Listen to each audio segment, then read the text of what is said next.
So hey guys, welcome back to my channel. What if Naruto was teleported into the land of heroes and had a dark fight among three darkest gods? Movie. Long ago, before time was even a thought, before spirits and life existed, a trio of goddesses had descended upon a world of chaos as they saw its potential to be something beautiful. Din, the goddess of power. Naru, the goddess of wisdom. And Furor, the goddess of courage. Combining their powers, they created what would be the world we live in. Din, with her strong flaming arms, cultivated the land and created the sturdy red earth. Naru poured her wisdom into the earth and gave the spirit of law to the world, bringing forth the everlasting sky and sun. Furor, with her rich soul, produced the life forms who would uphold the law and bring beauty to the lands. With their task complete, the trio of goddesses returned to the heavens, proud of their labors bearing such a beautiful world. In their departure, a portion of their power was formed at the point of their leaving and shaped into the sacred triangles. These holy triangles were worshipped as a symbol of the ones that gave life to the world and were soon hailed as the symbol of the goddesses. The Triforce. The Triforce was then housed in a realm that very few can get to. This holy land was named the Sacred Realm. But trouble soon found its way to this beautiful world. From beyond the sky came the seed that would throw the world into chaos once more. This seed grew into a mighty tree that towered over the clouds and could be seen in all the land. The people feared this tree as despite it being a form of life, the surrounding area seemed more withered and dry.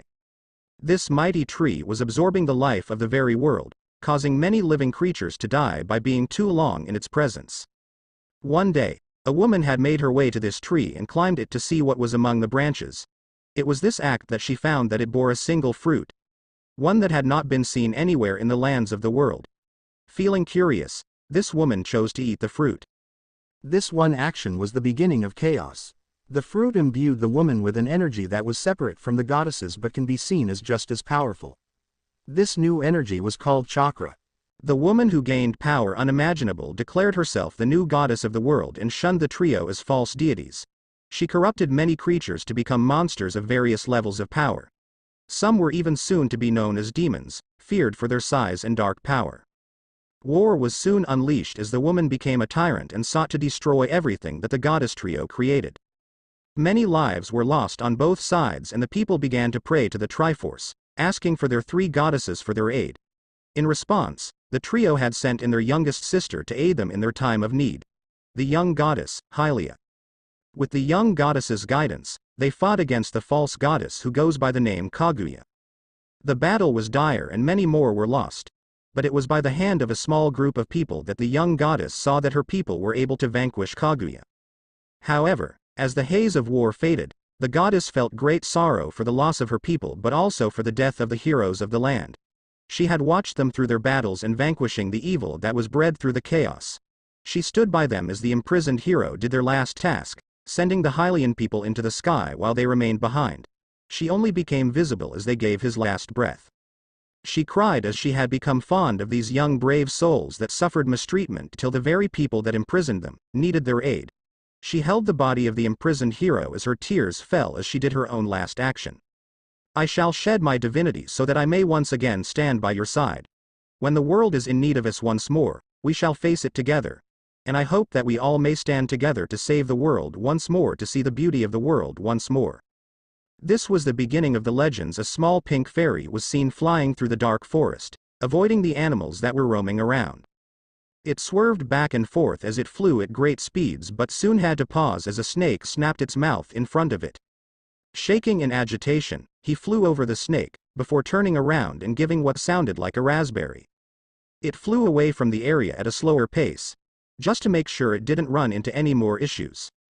For some time, it flew through the forest and soon saw daylight ahead of it. It broke the tree line and was privy to the sun rising at the village of Konoha. It's always beautiful to see the sunrise in the village, was the female voice of the fairy. Floating there for a few more minutes to watch the sunrise, she shook her head before she remembered what she was sent to do. She flew into the village in time to see several people coming out of their homes and businesses to get started with their day. As the fairy flew through the village, the people who noticed her waved to her as she passed. Good morning. Mornin'. Good to see one of you fairies this early. The fairy gave her own greeting as she passed but did not stop her pace. But as she entered the market district, she became distracted as the smell of freshly baked bread wafted in the air. She turned her body to the bakery she was passing and didn't see where she was going and bumped into something hard. Whoa! She thought she was about to fall to the ground, but she found herself caught by a pair of hands. Oop, careful. You should watch where you are going. The fairy looked up to see one of the village's shinobi having been the one to catch her. Thank you. The shinobi had long purple hair that ended at her lower back, almost hiding the sword she had. This was Yugo, swordmaster, an Ambuneko of the village. She was enjoying an early morning walk as it was her day off and chose to enjoy the brisk air. You're welcome, but I am curious. It is very rare if not impossible to see a fairy away from one of the forest children. Did something happen to your child? The fairy floated out of Yugao's hands before she bounced in the air. No, I was just sent out to do a simple task. Which I really should get back to. Thank you again for catching me. Yugao nodded. My pleasure, now hurry off and finish your task. Fairies should never be far from their child for long. I will. Have a good morning, bye. The fairy then flew off towards her destination. Yugao nodded before continuing on her walk. The female fairy flew even faster but kept an eye on her flight path and soon found herself in the living district. Smiling to herself as she knew she was close, she took a left turn and into an alley as it was a shortcut to the location. She flew out of the alley and straight towards a window that was left open. She found herself in a simple bedroom that had a single occupant. She looked to the bed and saw the blonde hair of the boy she was sent to retrieve. Hey!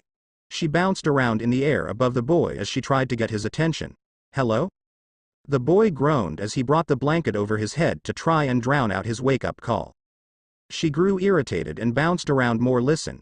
She kept trying to get his attention, but all she kept getting were groans. Hey! That last one did it, and the sleepy groans became a groan of resignation.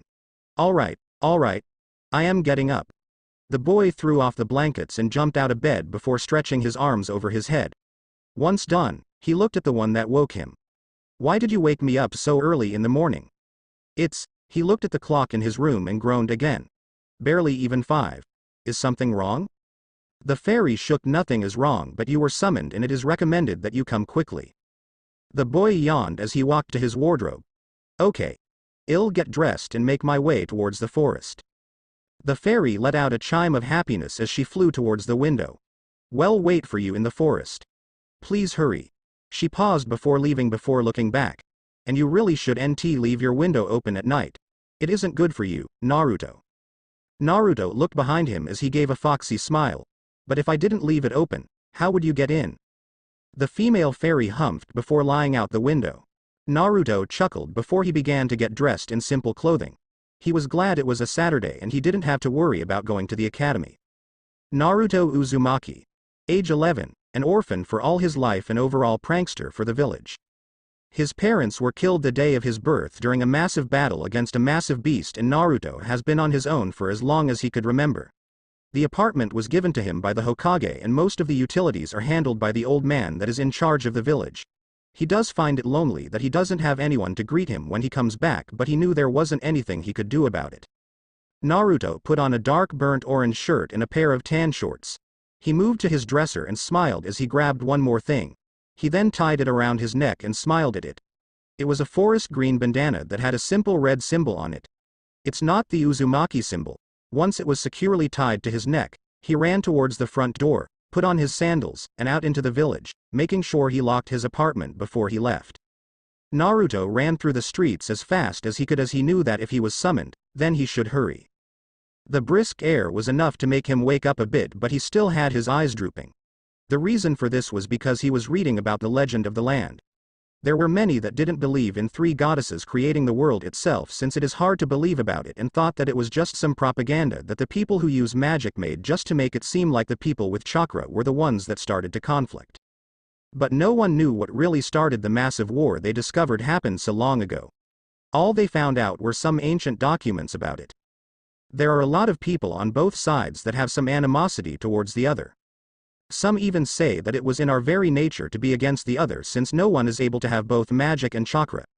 Even attempts of breeding to have a child with both came out impossible, since the child would either have magic or chakra. Never both. And it was easy to tell who had which, all thanks to the ears. Those who were able to use chakra all had round-tipped ears, but those who can or have the potential to use magic have pointed ears. It was also a touchy subject since the majority of civilizations have loyalty to the royal family of Hyrule. It was thanks to the royal family that there are many locations that can be considered mixed with both races. Naruto had to do a paper about the tension between the magic users and chakra users and what could be done to end the strained relations. Naruto was brought out of his musing when he ran into a door that suddenly opened. Bam! Ow! Naruto fell on his ass while holding his nose in pain.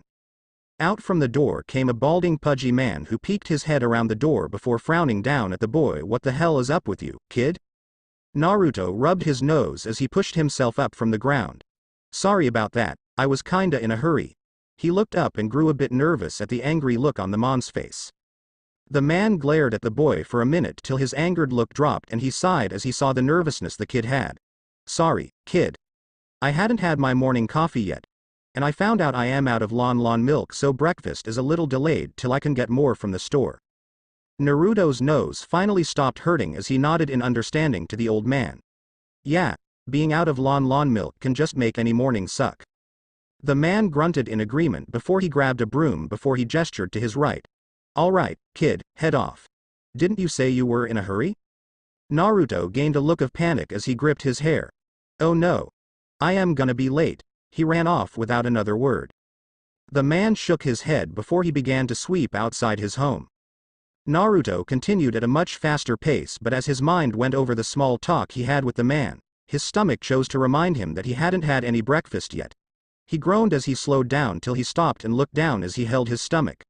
Why do you have to say something now? This is a small clip of the popular Zora band from their last performance with their lead singer, 11-year-old Lulu, gracing us with her lovely voice. Naruto turned his head to see a TV showing a video of the Indiegogo with the camera showing each of their members, with the last one shown was a young female Southern Waters Zora, wearing a simple blue dress with a skirt and clip-on coral earrings. Naruto stared in awe at the clip as he loved the Indiegogo as he listens to their music whenever he could.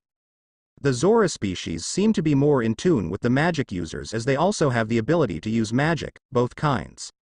The Southern Waters Zora and the Northern Waters Zora looked very different from each other. The Southern Waters Zoras would almost always be colored with blue highlights here and there and at times other colors. The Northern Water Zora on the other hand would have more variety in coloration and their head had a more stingray-like shape. Despite their difference in appearance, they saw themselves as brothers and sisters of the ocean and held no animosity towards each other. Naruto closed his eyes as he listened to the music being played and began to bounce side to side with the music. The world around him blacked out and all that was left was him and the music. He always wanted to go to one of their concerts, but the thing was that they rarely play on the surface and to gain passage to Southern Zora's domain was costly, and being that he didn't have that much money himself, he knew that he would not be able to see them anytime soon. The music ended with the announcer speaking again. I have to say that it is always a treat to hear her singing. And word is that they plan on doing another tour across the land. But that is just a rumor. If the rumor turns out to be true, no details have been released, but if we get those details, we will let you viewers know. I know I am going to start saving my pennies, so you should too if you want tickets. Naruto slumped as he knew that he wouldn't be able to get the tickets or the travel fees that would be needed before he slumped away. It was then that his mind caught up with him and knew that he was now really going to be late. Crap. Now he was pushing himself to go as fast as his feet could take him. I hope I am not gonna be in that much trouble. Naruto was able to get through the village with a bunch of people waving good mornings, and despite how he was in a hurry, he gave his own good mornings. Now he was running at the treeline of Konoha's infamous Forest of Death. He looked around as he walked forward. Hello. Wah. He was suddenly surprised when the pink fairy popping in front of his face. He fell back and landed on his ass again as he heard the pink fairy laughing.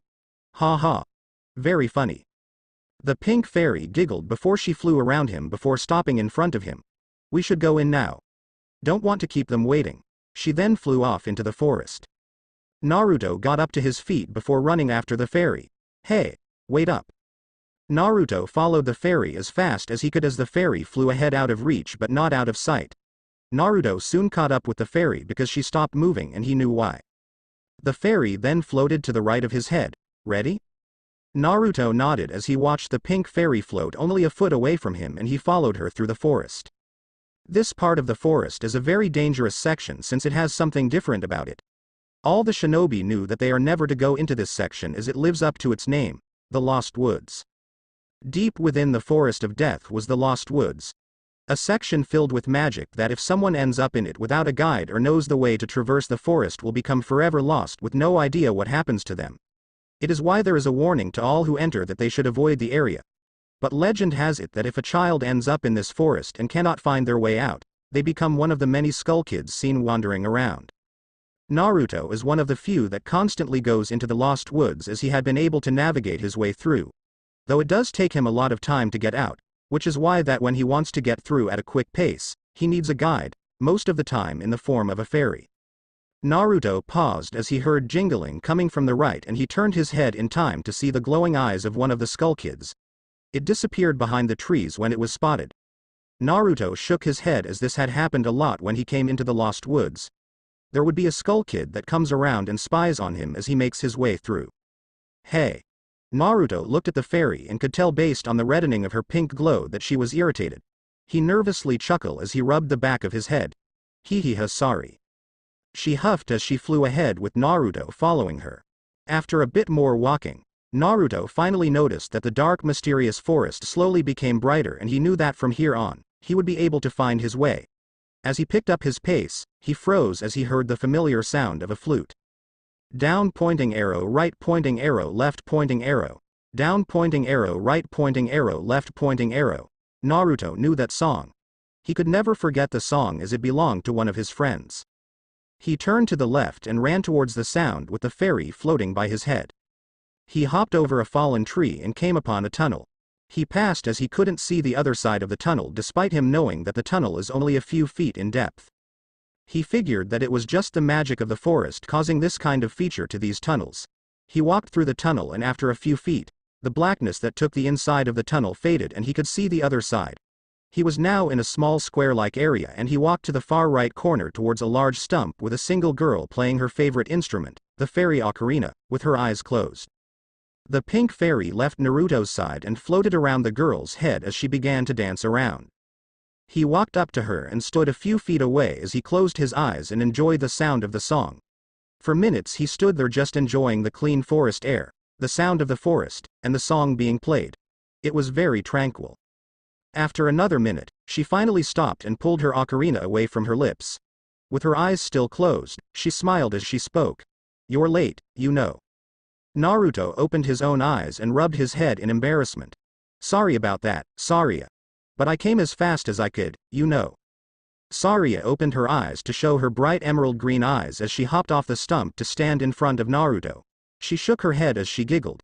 "You use that excuse every time I call you." Naruto slumped as he knew she was right. She smiled as she patted his head. "Come on. We can talk on the way to the village." Naruto stood up as he nodded before the three began to make their way to her home. "So why did you call me so early in the morning? I haven't even had any breakfast yet." Saria walked a few feet ahead and she turned around, folded her hands behind her back, and leaned forward. She smiled at him as she said, "Maybe that is one of the reasons I called you so early in the morning. It's fun to have breakfast with friends, isn't it?" Naruto smiled as he nodded. "Well, you're not wrong. But that can't be the only reason." Saria sighed as she stood up while still walking backward. "You forgot, didn't you?" Naruto scratched his head as he tried to think of what it was he forgot, but for the life of him, he couldn't remember the thing he forgot. He soon became sheepish as Saria's gaze bore down on him and he felt really small. Maybe," his voice came out meek as she kept staring. Saria spun around and shook her head. "I knew you would forget." "Hey, come on. It's not like I did it on purpose. Just tell me what I forgot." Saria smiled mischievously as they kept walking. Nope. Saria, was his whining response. Kokiri Village. The three walked through the main entrance of the village of the Kokiri and Naruto looked around with a smile on his face. This was a home away from home, even if it was within his home. "Hey, Naruto." Naruto turned his head to see Fado waving at him. "Morning, Fado." "Good to see you again, Naruto." Naruto looked in the other direction to see the know-it-all brothers. "Hey, guys." Naruto waved at them as he and Saria walked deeper into the village. It was then that he saw Mido, who humphed at his arrival, and Naruto grumbled at the kid as he didn't know what his issue was. He then looked around to see if he could find the last of his friends. It was then he remembered what it was that he was summoned for. Is it safe to say that he is still in bed? Saria giggled as she nodded. You know how he is. In fact, if it wasn't for my fairy getting you, you would be just like him. Naruto grumbled as he thought about still being in bed. Lucky guy. He took a breath as he looked at his green-haired friend. Want me to wake him up? Yes please. Naruto gained a mischievous look as he ran ahead towards a certain treehouse. Snore snore. Naruto looked down at the sleeping boy in front of him. He was a little peeved since he wanted to be in the same state as the guy. Sleeping. Not wanting to let the kid sleep longer, he cupped his hands around his mouth and took a deep breath. Good morning. H. Oof.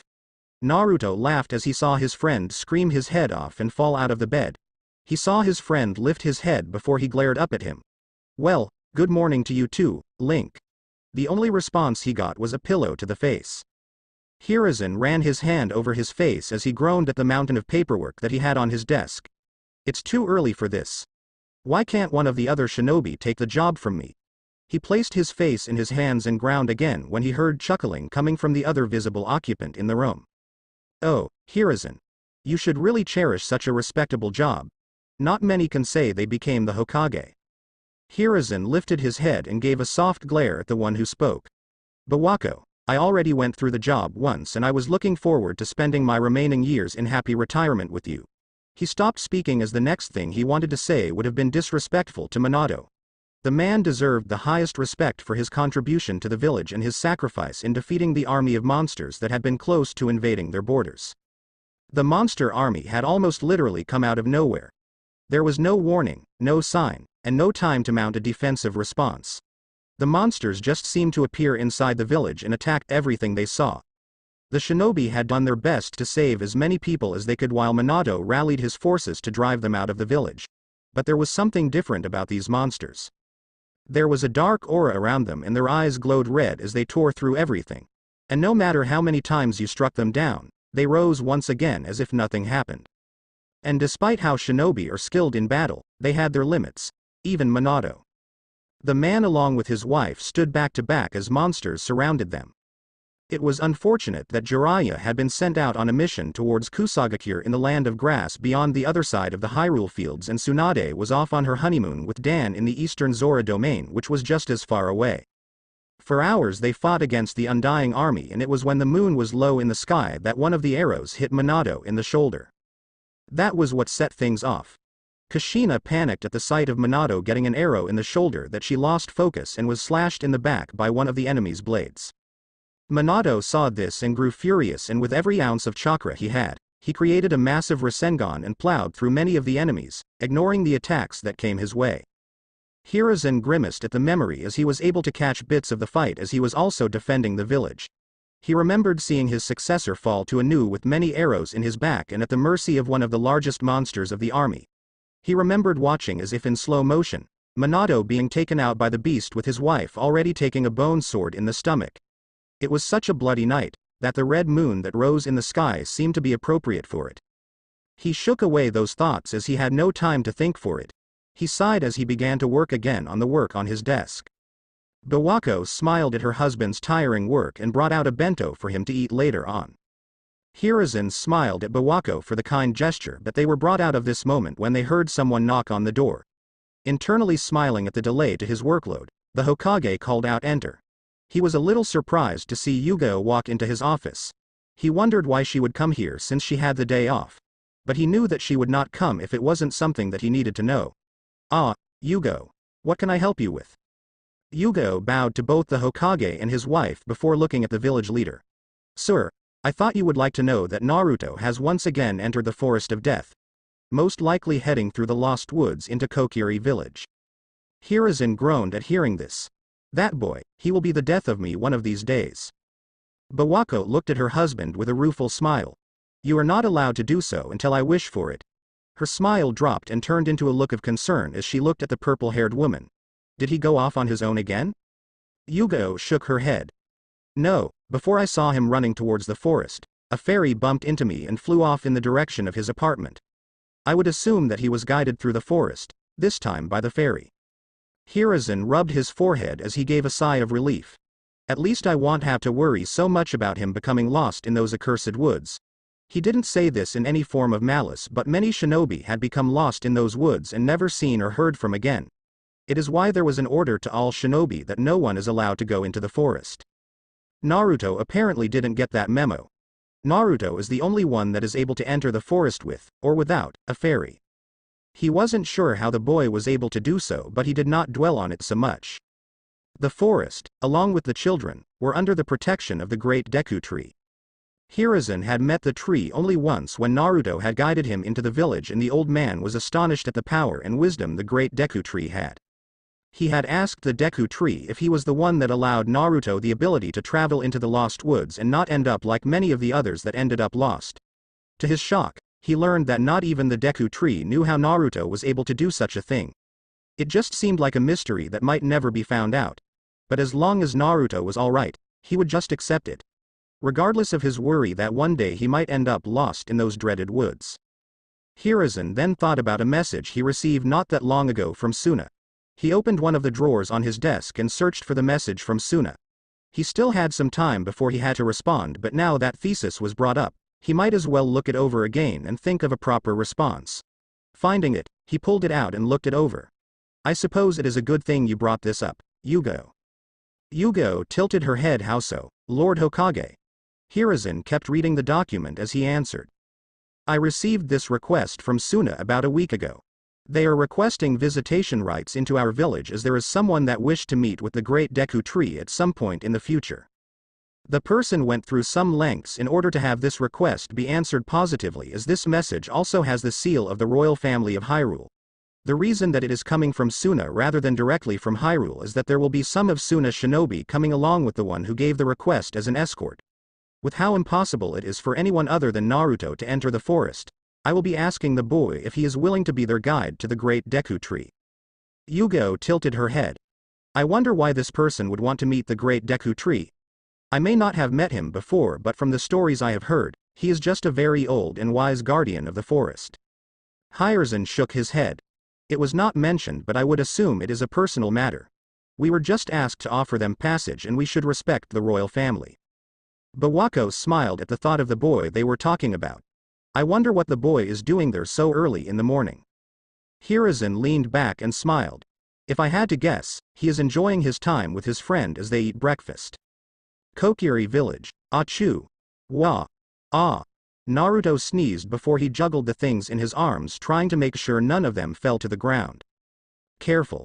Was Saria's cry of worry as she saw her friend trying to keep all of the food he had in his arms from falling. Naruto was able to catch all of the food and gave a sigh of relief. That was close. He looked at the food in his arms and smiled at it as he was hungry and couldn't wait till they got to where they were heading. He looked behind him and called out. Come on, Link.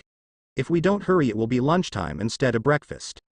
Link was running behind the Gorp as he had almost twice as much food as the other two. Don't go off without me. Saria shook her head as she looked at him with a smile. If you weren't such a glutton then we would have been there by now. Link just gave her a look that said, what is that supposed to mean? Naruto smiled as he looked ahead through the forest and enjoyed the peaceful air that just permeated everywhere. He always enjoyed coming here as there was nowhere else he would find peace. We should almost be there. Saria's fairy flew from her to Naruto and spun around his head. We might have been there sooner as well if you weren't taking your time looking around the shop for what to eat. Naruto wanted to swat the fairy a bit, but with his arms full, he couldn't.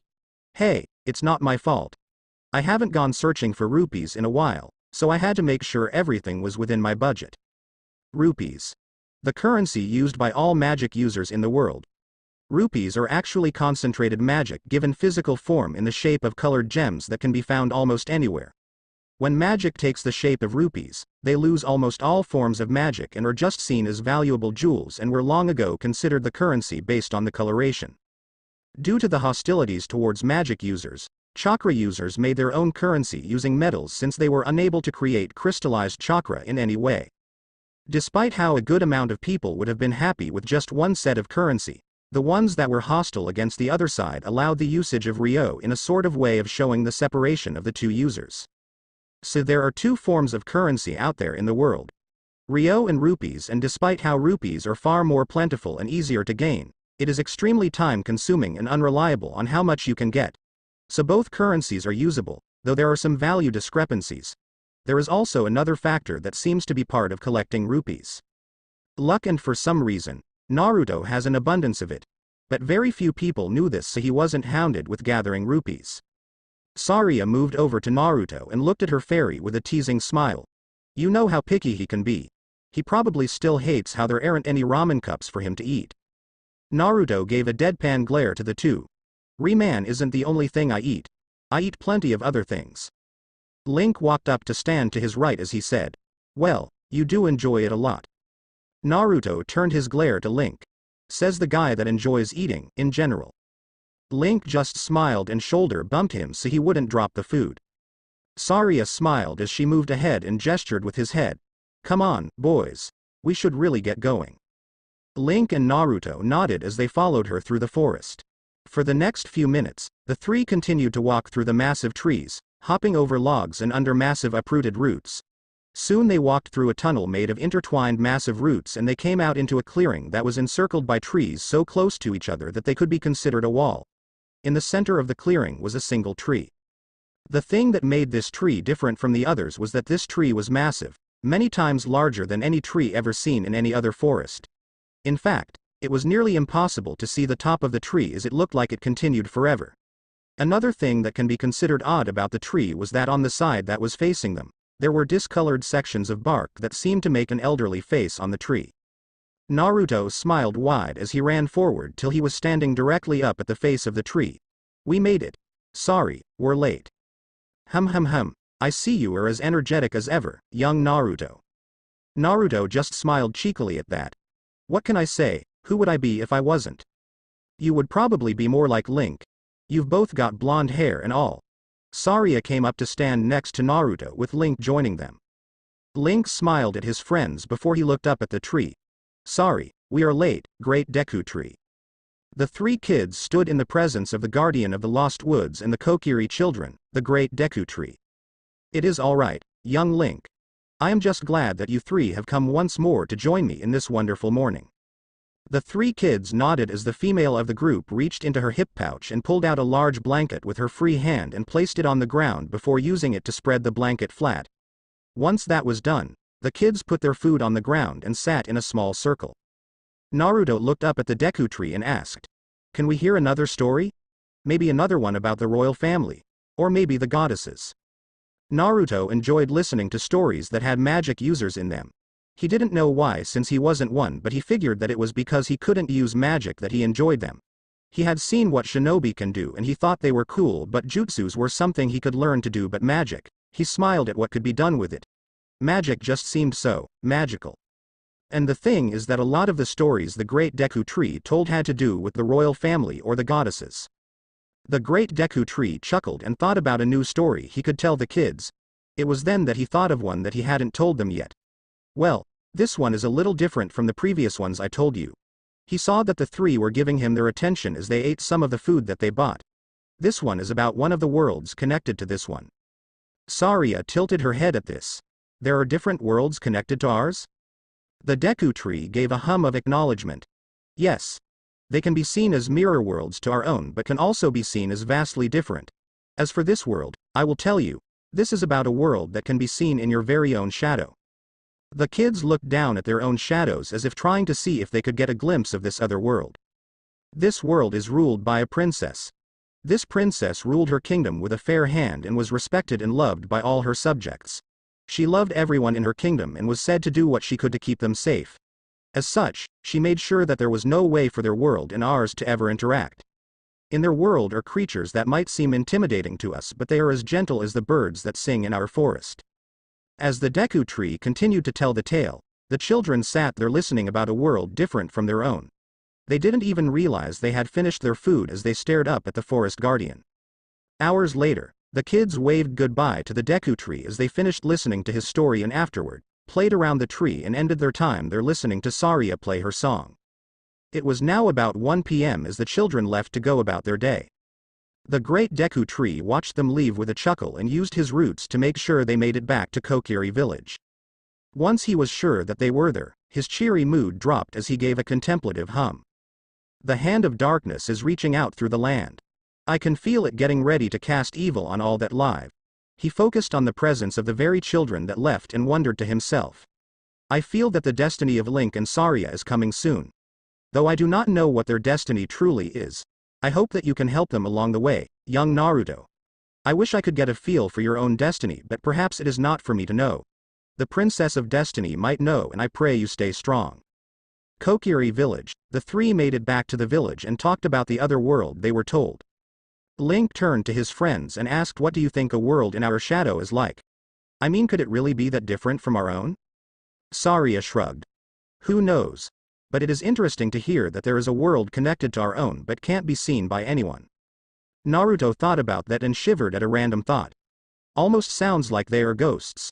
I really don't want to meet them if they are ghosts or some other kind of spirit. Boo! Naruto screamed as he jumped in the air and grabbed onto the side of one of the trunk houses. Hearing laughter, he looked down to see that Link was holding his sides laughing while Saria tried to hide her giggles. He glared at the girl as she was the one that did that. Very funny. Saria wiped a tear from her eyes as she gave an apologetic smile. Sorry, Naruto, but I couldn't resist. Link got a hold of his laughing as he walked up to Naruto and patted him on the shoulder. Don't worry, Naruto. Everyone is afraid of something. Naruto glared at Link and asked. Oh yeah? Then what are you afraid of? Link smiled at them as he answered. Losing my friends. Both Saria and Naruto looked at Link with a somber look till the female of the group grabbed Naruto's and Link's arm before pulling them into a group hug. That sounded so sappy, Link. Naruto nodded as he hugged his friends. Yeah. Leave that kind of thing to Saria. He got a light tap on the head but smiled all the same. Link hugged his friends and shrugged. Well, I don't have to worry about it anyway. The three stayed that way for a few more seconds with Saria's fairy circling around them, till they split apart and Sarai suggested they head to her spot. The two males nodded and they ran off towards the Lost Woods. In another part of the Lost Forest was an area that seemed to be the entrance of a hidden temple. In a clearing that had an opening that looked like it could be the opening, suspended a few stories up, was a stone platform that had an odd symbol on it. This clearing was Saria's spot, where Saria would usually come to play her music. It also became a sort of hideout for the three when they felt like just hanging out by themselves. It is where Naruto met up with Saria earlier. The three avoided the maze to this spot using the ladder that went up to the top of the walls and they hopped over the gaps. Saria sat on a stump that was below the entrance and pulled out her ocarina before she began to play her song. Link and Naruto sat on the stone platform and listened to Saria play her song. As Saria played, Naruto watched her fairy float around her head in the rhythm of the music. He then looked to Link and asked. So Link, still haven't gotten your fairy yet? Link shook his head. No, but I am not worried about it. I know I'll get my own fairy one day. Naruto nodded. I agree. You'll get one day. But till then, he got up from his sitting position and walked towards Saria. Link titled his head in confusion as he watched Naruto walk to Saria's side. Saria continued to play but opened her left eye to see Naruto at her side. She nodded to him as she continued. Naruto walked behind the stump before reaching down and picking up an object. He then turned back and walked towards Link. Saria hopped off the stump while still playing and walked in step with Naruto. Link was confused about what they were doing but waited. Once he saw they were a few feet in front of him, he saw Naruto take a step forward and hand him something. Something wrapped up. He looked at them in confusion and saw Saria finish her song and open her eyes. He saw both Saria and Naruto give each other a nod before facing him and saying in unison. Happy birthday, Link. Link's eyes widened as he looked at the parcel in his hands. It's my birthday? I forgot all about it. He slowly removed the wrapping and smiled at what it was. He looked up and gave them a look. This was Naruto's idea, wasn't it? Naruto shook his head and pointed to the girl. You can blame her for this. She was the one that thought about giving this to you. Saria shrugged with a wide smile on her face. Link smiled as he looked at his gift once again. He smiled as he raised his gift in the air and gave a slight cheer. Naruto shook his head as he spoke. You got the slingshot. The three spent more time in the little cove till Naruto had to head back since he had something important to do. Naruto was waved goodbye to Link and Saria as he began to make his trek through the lost woods towards Konoha. Naruto had a BG simple on his face as he always enjoyed spending time with his friends from the Kokiri village. As he was walking through the lost woods, he heard some laughter coming from the shadows of the woods. He looked at where the laughing was coming from and he caught sight of a red straw hat and some jingling that sounded like wood sticks jumping together. Naruto continued to walk as he kept his gaze on the spot till he walked a dozen feet away before he looked forward. He kept hearing the same noise following but made no sign that he knew that it was getting closer. Ahead of the blonde, behind a tree was a chuckling Skull Kid.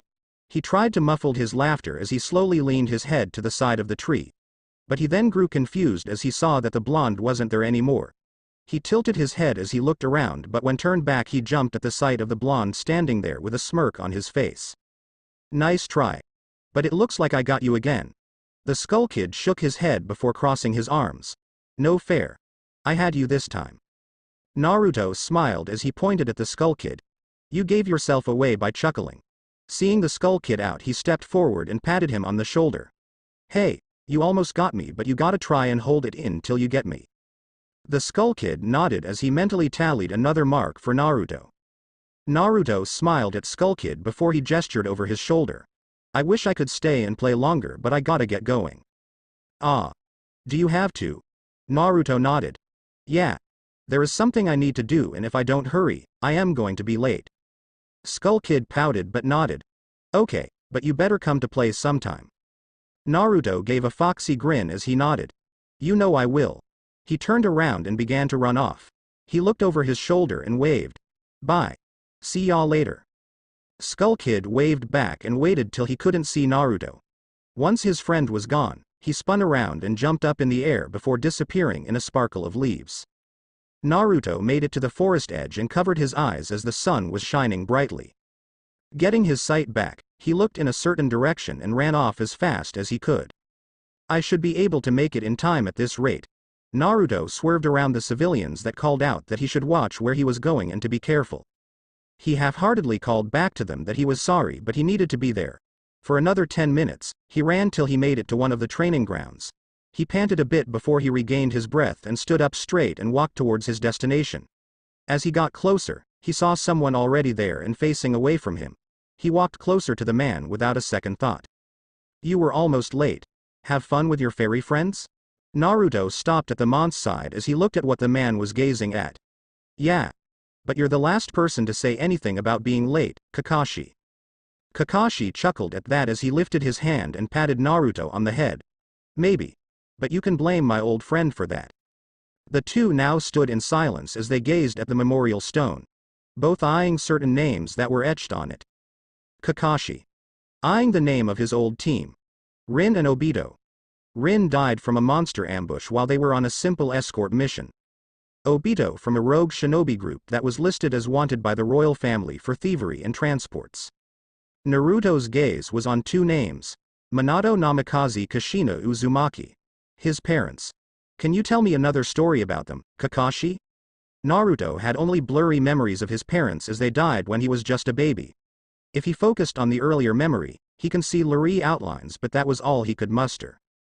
Kakashi looked up in thought as he tried to think of what to say. Well, I do remember this one time Kushane interrupted us during one of Minto's training sessions. Kushina was actually the fourth one to arrive at the training field and when Obito came running in late, she scolded him like he committed the biggest crime. Terrified all of us and he looked to use for help but no one wanted to get in the way of your mother. She scolded him for about 15 minutes before she let him off, with a hard hit to the head.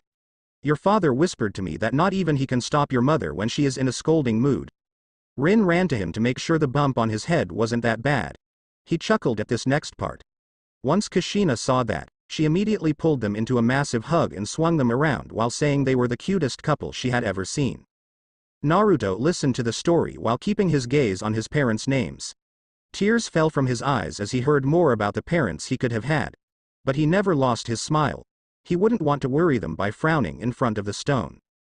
This was a way to help both of them as they missed someone they lost.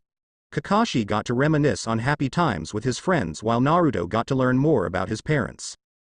The two continued to stand there as Kakashi talked about Minato, Kushina, Obito, and Rin. And Naruto did his best not to let the pain in his heart get the better of him. He had to be strong so he wouldn't worry anyone around him, or his parents. Naruto was sitting in class as he listened to Iruka's lecture on shinobi history. It was the same thing that he always went on about. The history about how the shinobi and Shika battled each other a long time ago. It had gotten so bad that it was considered a war. It lasted many years with neither of them able to fully get the upper hand. The shinobi with their jutsu and the Shika with their techniques and stealth on par with the shinobi. It was at the point that the Hyrule army got involved that the shinobi called for a ceasefire as they realized that fighting against the Shika and the royal family army would be detrimental to them. It should also be noted that many shinobi joined the Shika as they saw no point in a war that was caused due to the hatred between the chakra users and the magic users. This happened before the great villages were created and the shinobi were more rogue agents more than anything. Once the villages were established, the shinobi set themselves as a military force and swore allegiance with the royal family. Though there were some who argued this point, it was a majority vote from all of those in power that this was to be done. Naruto knew this all already as he studied up on this in order to do his paper. Also due to the fact that Iruka had given this lecture a million times during the school year. Naruto would have fallen asleep if he wasn't looking out the window down onto the training ground. On the large training field was a class of Hylians practicing swordsmanship, archery, and hand-to-hand combat. The academy incorporated both shinobi arts and Hylian battle tactics and application. The first floor of the academy houses the Hylian portion of the curriculum where most Hylians reside. The second floor of the academy is used for the shinobi curriculum. And despite the separation of the two sides, there are those that choose to take some of the other practical classes. Iruka's class though is co-ed since it has to do with the history of both sides, so the class has an abundance of chakra users and magic users. Though the animosity between the two can be clearly seen as the right side of the class were the magic users and the left side was the chakra users. Though there were a few who did not care for the type of user you were and sat with the other group. Most of the clan heirs were in the mix of magic users with a few sitting elsewhere, more so because the seats were taken. Naruto was sitting among the magic users by the window as he stared at the Hylians practicing. Naruto. Pay attention. Naruto felt a sharp pain on the side of his head as a piece of chalk struck him. Ack! He rubbed the spot and gave an angry look at Iruka. What was that for? Iruka pulled another piece of chalk from his sleeve as he answered, for not paying attention to the lecture. Many in the class were snickering as they saw Iruka reprimand the boy. Naruto grumbled as he looked forward, making it look like he was paying attention. As he looked forward he saw Mizuki blatantly glaring at the magic users. He rolled his eyes as this has been happening since Naruto entered the academy. And it wasn't just Mizuki. Many other teachers in the academy on the shinobi side had a great amount of animosity towards the magic users, saying that they were just a waste of time for the academy who should just focus on shinobi. A lot of this was because magic users weren't known for big flashy magic and shinobi thought that they would be able to take down any Hylian, Zora, Gerudo, Rito, or even the Goron. There were even some Hylian teachers that thought that the shinobi were nothing more than killers for hire. Beings that would backstab you for any sign of money. Beings with no sense of integrity or honor. Despite these thoughts on both sides, they were incorrect. Hylians may not have flashy techniques, but they are able to keep up with shinobi by augmenting their body with their magic, and when among those who have good control of it can counter jutsu with magical attacks. Shinobi may be glorified mercenaries, but they honor their alliances, and since they all pledged their loyalty to the royal family, they have become more like the Shika. Naruto propped his head on his fist as he suddenly thought about what the Hokage asked him to do. Flashback. Naruto was called to the Hokage office not long after he finished his meeting with Kakashi. He had already gotten any signs of tears off his face and was walking leisurely towards the old man's office. Wonder what he wants with me. Haven't done any pranks in the last 2 days and he already gave me this month's stipend. He continued to think about what this could be about till he walked into the building and passed the receptionist. He waved at her as he walked past, causing her to return the wave. Naruto's status about being the son of the previous Hokage was not publicly known, but there was a good amount of people that knew and showed respect to the boy. Naruto was thankful for that since he did not want to be pampered or be called honorable son of the fourth or something similar. He had met Konohamaru and the kid hated being called honorable grandson, even if he never said it. Naruto opened the door to the office and called out. Hey, Gigi, what's up? Hiruzen looked up from the paper he was looking over and smiled at the boy. Ah, Naruto, good of you to come. Please shut the door behind you and sit down. Naruto sat on one of the chairs that were in front of the Hokage desk and waited for the old man. He randomly thought about how the format of the office changes from time to time. Hell, sometimes there are a couple of couches in front of the desk instead of chairs. Hiruzen put the piece of paper down before he grabbed the specific message from Suna and placed it in front of him for this meeting. Naruto, if I were to ask you how well you were able to enter the Lost Woods and not get lost, how would you answer it? Naruto tilted his head at the question as he was not expecting it to be about his ability to get through the Lost Woods. I am pretty good at getting through them. But I am not entirely sure how I can, I just know my way towards Kokiri village. Hiruzen nodded. If I were to ask you to escort someone through the woods and into Kokiri village, would you be able to do so? Naruto nodded. Well, yeah.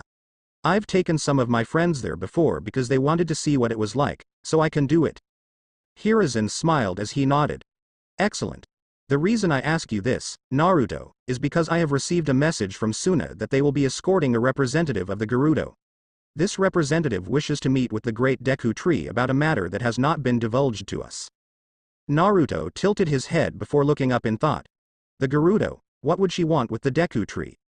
Hiruzen shook his head.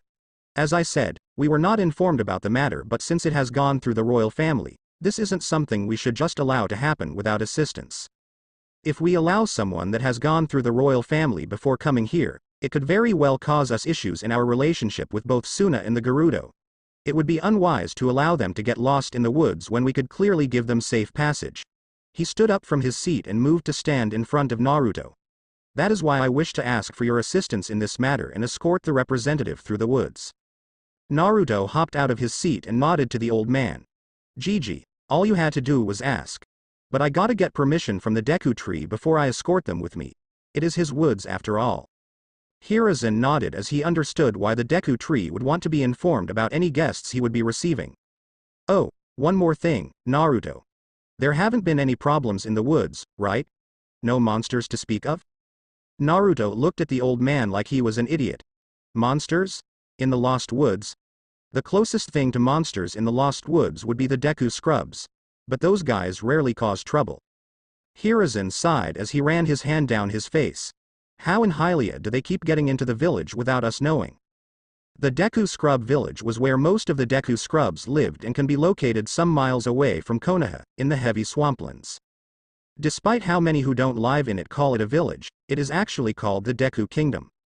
Though not many go to that kingdom, and those who do can say that it is small in comparison to the Hyrule Kingdom. And despite how they call it Deku Kingdom, they have little to no affiliation with the Great Deku Tree. But the king stated that the name is more to show how much respect they have for the Great Tree. Being people that are also considered tree beings, one can see why they hold such reverie towards the Deku Tree. As such, many times in Konoha, people have spotted Deku Scrubs shambling in the streets, and sometimes setting up their Deku flowers on the corner of a random street to sell some of their products that you can't find in many places, such as magic seeds and Deku nuts. Naruto smiled at seeing the old man frustrated at the fact that some Deku Scrubs were invading their village. Though the Deku Scrubs were not that much a threat to the people of Konoha, especially since the village had an abundance of users of fire jutsu. Wood and dried leaves can catch fire very quickly. Hiruzen cleared his throat before getting back to the matter at hand. Well, when you have informed the Great Deku Tree, let me know so that I can send a message to Suna so they can inform the Gerudo. Naruto nodded before telling the old man that he would talk to the Great Deku Tree the next day. Flashback end. Naruto was brought out of his thoughts when the class was dismissed and everyone else was getting up from their desk and out of the room. He got up and moved to head out onto the courtyard to eat his lunch. He ran over to a tree to see the other clan heirs gathered around it. Hey, guys. The other clan heirs looked over to Naruto before giving their own greetings. Naruto moved to sit on the swing that everyone in the group silently agreed belonged to him. He sat down and pulled out his own bento so he could eat it. Kiba was the first one to bring back the conversation they were having before Naruto arrived. So, did you hear about what we are doing in the next class? He tossed a piece of meat up as Akamaru chomped it out of the air. Sasuke took a bite out of his lunch and enjoyed the taste of the tomato before swallowing and answering the Inuzuka heir. From what I heard, we are having sparring practice. Looking forward to wiping the floor with you, Kiba. Kiba glared at the Uchiha but remained seated as he had his lunch in his lap and didn't want to lose it. Hey! Keep talking like that and I'll show you who will wipe the floor with who. Ino shook her head before bringing up her opinion of the matter. Kiba, you know as well as I do that if it comes to you two, then Sasuke has the better chance at beating you. Yeah right. I've been training my butt off since the last time we fought and I can say that I'll be winning his time. Shikamaru sighed as he sat up from where he was laying. We are having a collaboration sparring session with the Hylians. If I had to guess, they want to make sure that we know how to handle the other side in case we run into rogue ones outside the village. Sakura slumped as she heard this. Oh great. I am not looking forward to that. Ino looked at her pink-haired friend sitting next to her and gently shoved her with her shoulder. Hey, it won't be that bad. I mean, none of us here are going to go into trying to really hurt you. Sakura sighed as she nodded despondently before bringing her hand up. Yeah, but, she then ran her hand over her long ears. Sakura Haruno was half Hylian on her mother's side.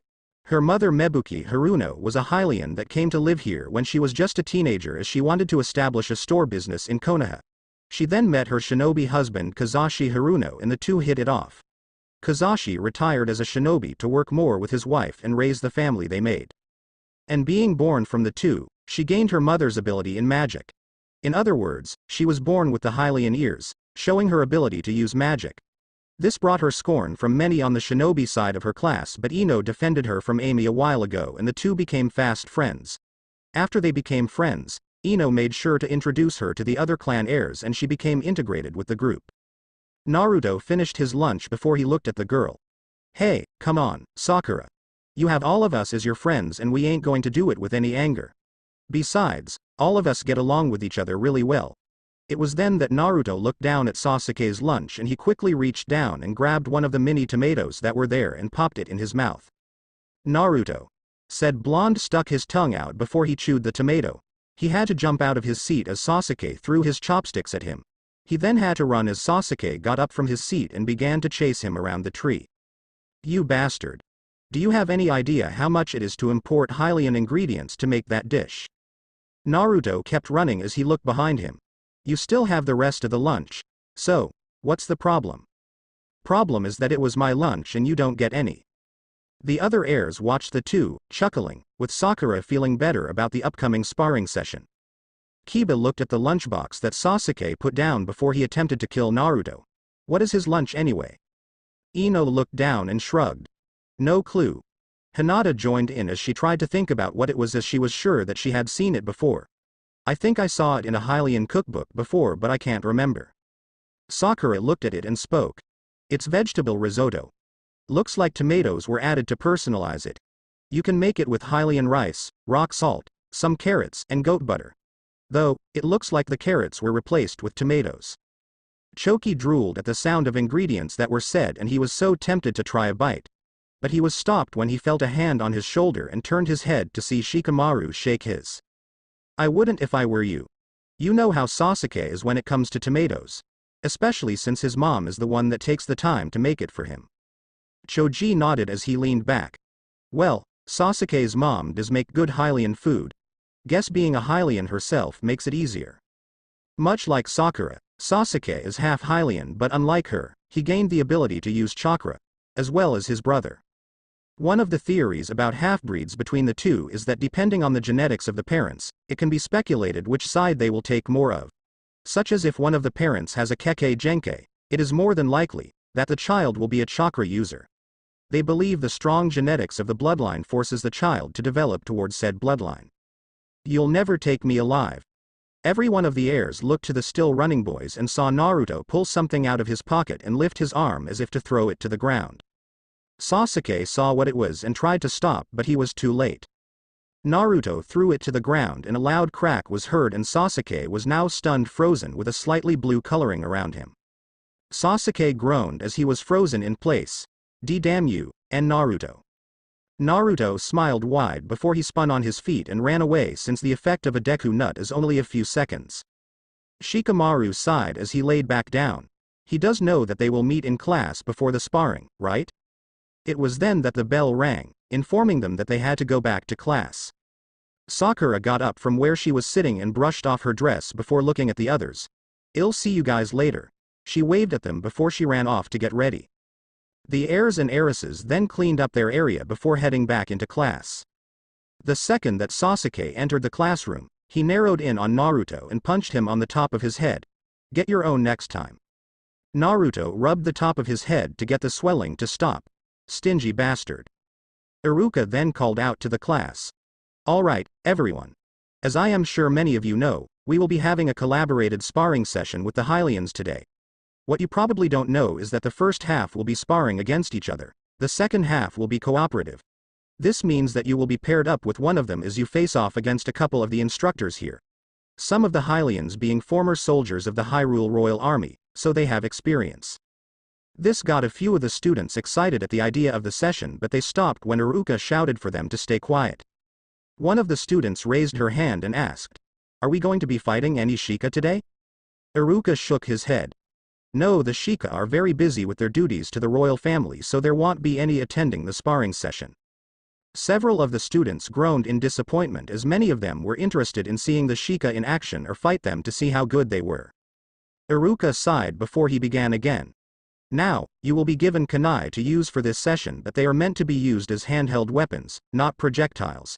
Mizuki and I, as well as the Hylian instructors, will step in if we see any poor behavior on the field. All right, everyone, let's get going to the field." With that, everyone got out of their seat and began making their way to the training fields.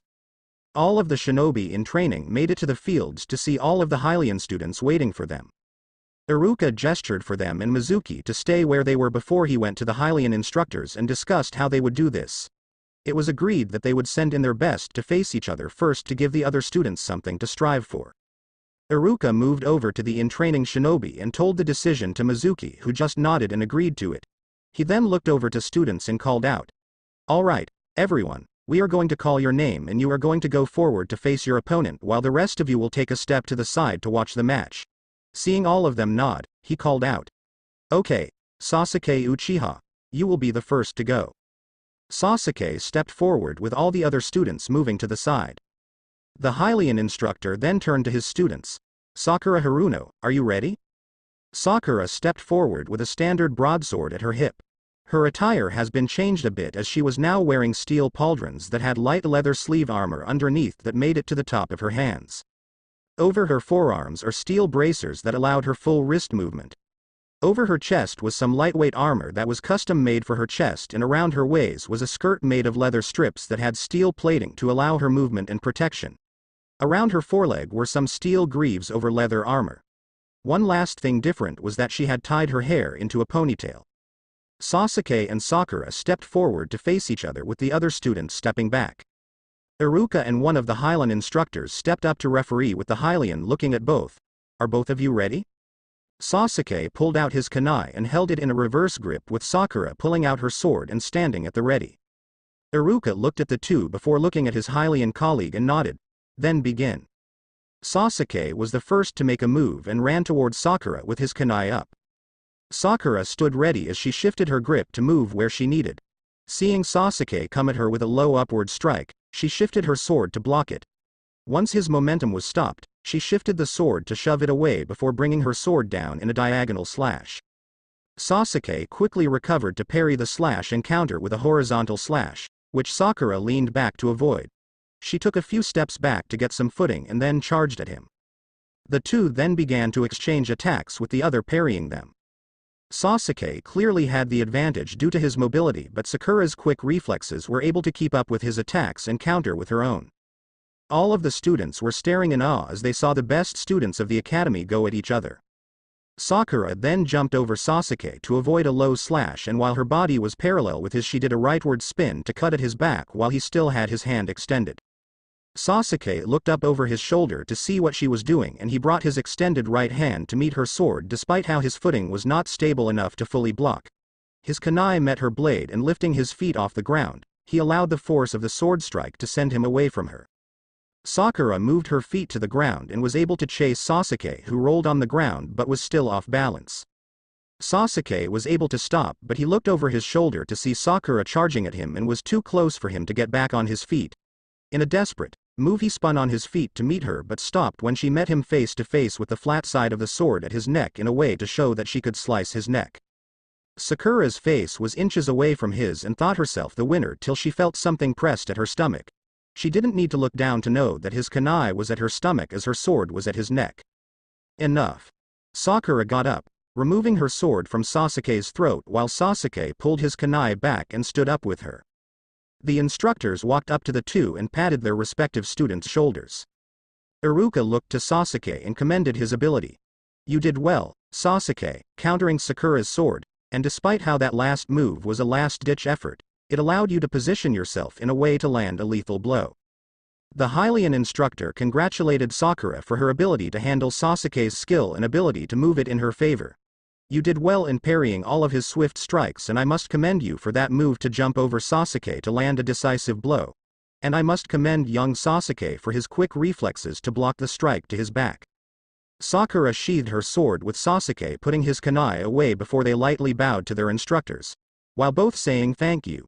They then went over to join their respective classmates.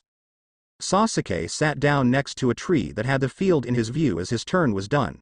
He nodded to his friends as they sat next to him and they all watched the rest of the spars. After some more spars, everyone had fought and finished their turn.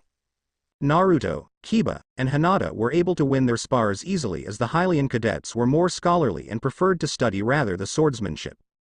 Shino, Ino, and Choji had a little trouble with theirs since they were not the most taijutsu-oriented of the group and they had gotten the more soldier-type Hylians, but they were able to get a victory. Shikamaru was the only one to lose as he forfeited after the first 30 seconds. Now that all of the students had taken their turn, it was time for the second part of the session.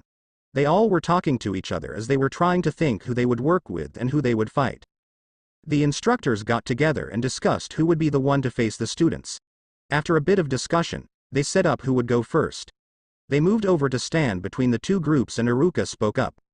All right, we will now call who will work with who, and then one of us will stand in front of you. The Hylian instructor then stepped forward and called out. Now, Sakura Haruno, step forward. Sakura stepped forward as she was ready to fight once more. Mizuki then smirked as he spoke next. Naruto Namikaze Uzumaki, you're up. Naruto grumbled as he always thought that his full name was too long to say. Uzumaki or Namikaze. One or the other, not both. Just sounds like a tongue twister. He stepped forward to stand with Sakura. He looked at her before they both nodded to each other and faced the instructors. It was then that they saw their opponent. Mizuki stood in front of them as he pulled out a kunai and faced the two kids. Are you two ready? While he kept up a cheerful smile, he was sneering at the two as he wanted to kill the Hylian girl and the Hylian lover. Can't kill them outright but maybe an accident. Naruto pulled out his kunai and looked at Sakura. You want front or should I? Sakura thought about it for a second before she gestured for him to stand in front. Naruto moved to stand right in front of Sakura and got into a low crouch with his kunai at the ready. This was a formation they learned in case they had to work together. It works better if it was with a small group. But the formation of who is in front and who is behind changes how they fight. Iruka and his colleagues stepped back as they set up to referee the match. Alright, are you three ready? Naruto and Sakura nodded with Mizuki bringing up his kunai. Iruka looked to the kids and spoke. And don't worry about being overwhelmed, he will be coming at you at a low level to give you a challenge so we can assess your skill levels. Alright, you may begin. Mizuki was the first to move since the formation the kids had was meant more for countering and they won't move till their opponent does. He moved faster than he was supposed to and as he got closer to the two, he swiped at Naruto, aiming to at least cut across his eye. But he didn't get the chance as Sakura's sword had come down to block the kunai and he had to jump back as Naruto swiped his kunai at him. Naruto charged forward with Sakura following behind him. Once Mizuki touched down, he met the blonde's kunai with his own and shoved it out of the way before he had to block the overhead strike from behind Naruto. He was then kicked away by Naruto and he was put on the defensive as he blocked all the strikes from both the shinobi and half-breed Hylian. He was gritting his teeth as he wanted to hurt these two, so putting a little more effort into his fight, he parried another sword strike before forcing it to the side and throwing Sakura off balance and losing grip on her sword, before he brought his kunai down to block the stab coming from Naruto. He then kicked Naruto away and left Sakura open for a hit. Seeing a chance to leave a scar on the girl, he got ready to strike at her unprotected face. While Naruto was in the air from the kick, he saw that Sakura was open for a hit. In a quick act, he called out, "Sakura." Sakura had recovered from her unbalanced stance and shifted her eyes to Naruto, and her eyes widened at what he did. But she reacted to it and steadied her stance as she saw the stab coming at her eye. She brought up her arm and blocked the kunai with her bracer and had it slide past it as she brought up her other hand. Naruto rolled to a stop and almost automatically gripped something before he pushed off the ground and returned to the fight and joined Sakura. Everyone stopped as they saw the result. "All right, that is enough." Sakura was breathing hard as she was looking into the eyes of Mizuki, who was frozen in place. Sakura had Naruto's kunai positioned to Mizuki's throat while Naruto had Sakura's sword at the back of his neck. After a few seconds, the two students pulled their weapons from the mon's neck before they turned to each other and returned their weapons. The other instructors moved over to them before they nodded to the two kids at subduing Mizuki, but they then went to correct some things that went wrong. The Hylian instructor looked at Sakura as he started. "Sakura, your form is still good, but your grip on your sword needs to be tighter so that you won't lose your weapon. But I suppose this gives us the chance to work on unarmed combat." Sakura nodded as she sheathed her sword. "Yes, sir." Iruka looked at Naruto as he gave his own assessment. "Naruto, you were able to work well with Sakura and your form in the formation was very well done. And your action at the end by sending your kunai to Sakura was quick thinking, and using her weapon shows adaptability. But I noticed that despite how firm your grip on the sword was, it was also a bit sloppy, and I can assume that you were either in a rush or have not wielded a sword before." "I've never used a sword before." Iruka nodded as he looked over to the Hylian instructor. "I suppose that Naruto could sit in one of the sword practice sessions from the Hylian side of it." The Hylian instructors looked at each other and nodded. "If he chooses. But know that we also have archery done at the same time, so we might not be able to give him full instruction if he chooses to join. Though it would have to be after graduation since it is coming up soon, and would not do well for him to focus on something new so close to the end." Naruto nodded. "I can come after I become a genin so I can learn how to use a sword." The instructors nodded before they gave both students high marks on their teamwork and skill level. They didn't know how well they really stand since neither magic nor jutsu was used, and that could have been the tipping point to either side. While the students were being praised, Mizuki had his back turned to them as he was seething at the loss. "Those little shits. I should have shoved my kunai in that little pink-haired bitch and slashed at the damn blonde's eyes." As his dark thoughts continued to go through his head, he was then tapped on the shoulder. "Come on, Mizuki, don't let it get to you. You should feel proud that they did so well against you." Mizuki turned around and gave a smile to Iruka. "Well, I guess it is just my hurt pride." Iruka smiled as he patted his shoulder. "Well, it just goes to show that they will be able to protect the village and the royal family when the time comes. Come on, we have a bunch of other students to get through."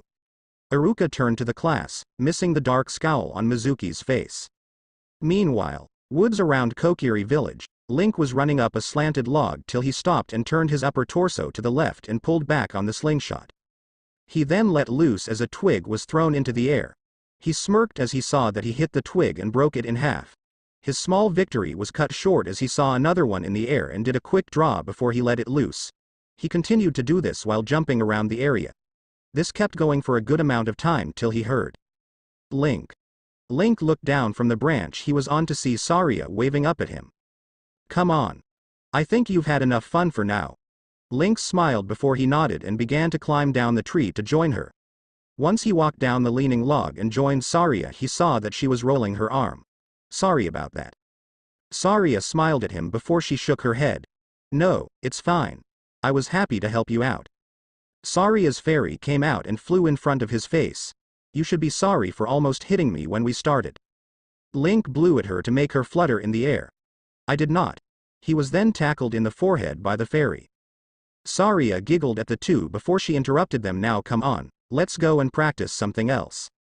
Link smiled as he knew what she wanted to practice. He then began to walk with Saria as she walked towards one of their favorite spots. "So what do you think Naruto is doing right now?" Saria thought about the time of the day before she answered. "I think he would be at the academy right now. He told me that at this time, he and the other genin in training would be in class." Link crossed his arms as he thought about what it would be like to be in the academy. I always wondered what it's like to go to one of those. The closest we get to something like it was when we all went to the great Deku Tree for our lessons. Saria shrugged her shoulders as she was also curious about it. Maybe one day we can actually enter the village and see what it is like. Link thought about the concept of actually leaving the forest. He was always curious about it, but he had a home here, so he had no real reason to leave. It was then that the two made it to the maze that stood before the temple ruins. As they were about to climb the ladder that would bring them up to the top of the maze so they could skip it, Saria stopped as she felt something off and looked around her to see if she could see what it was.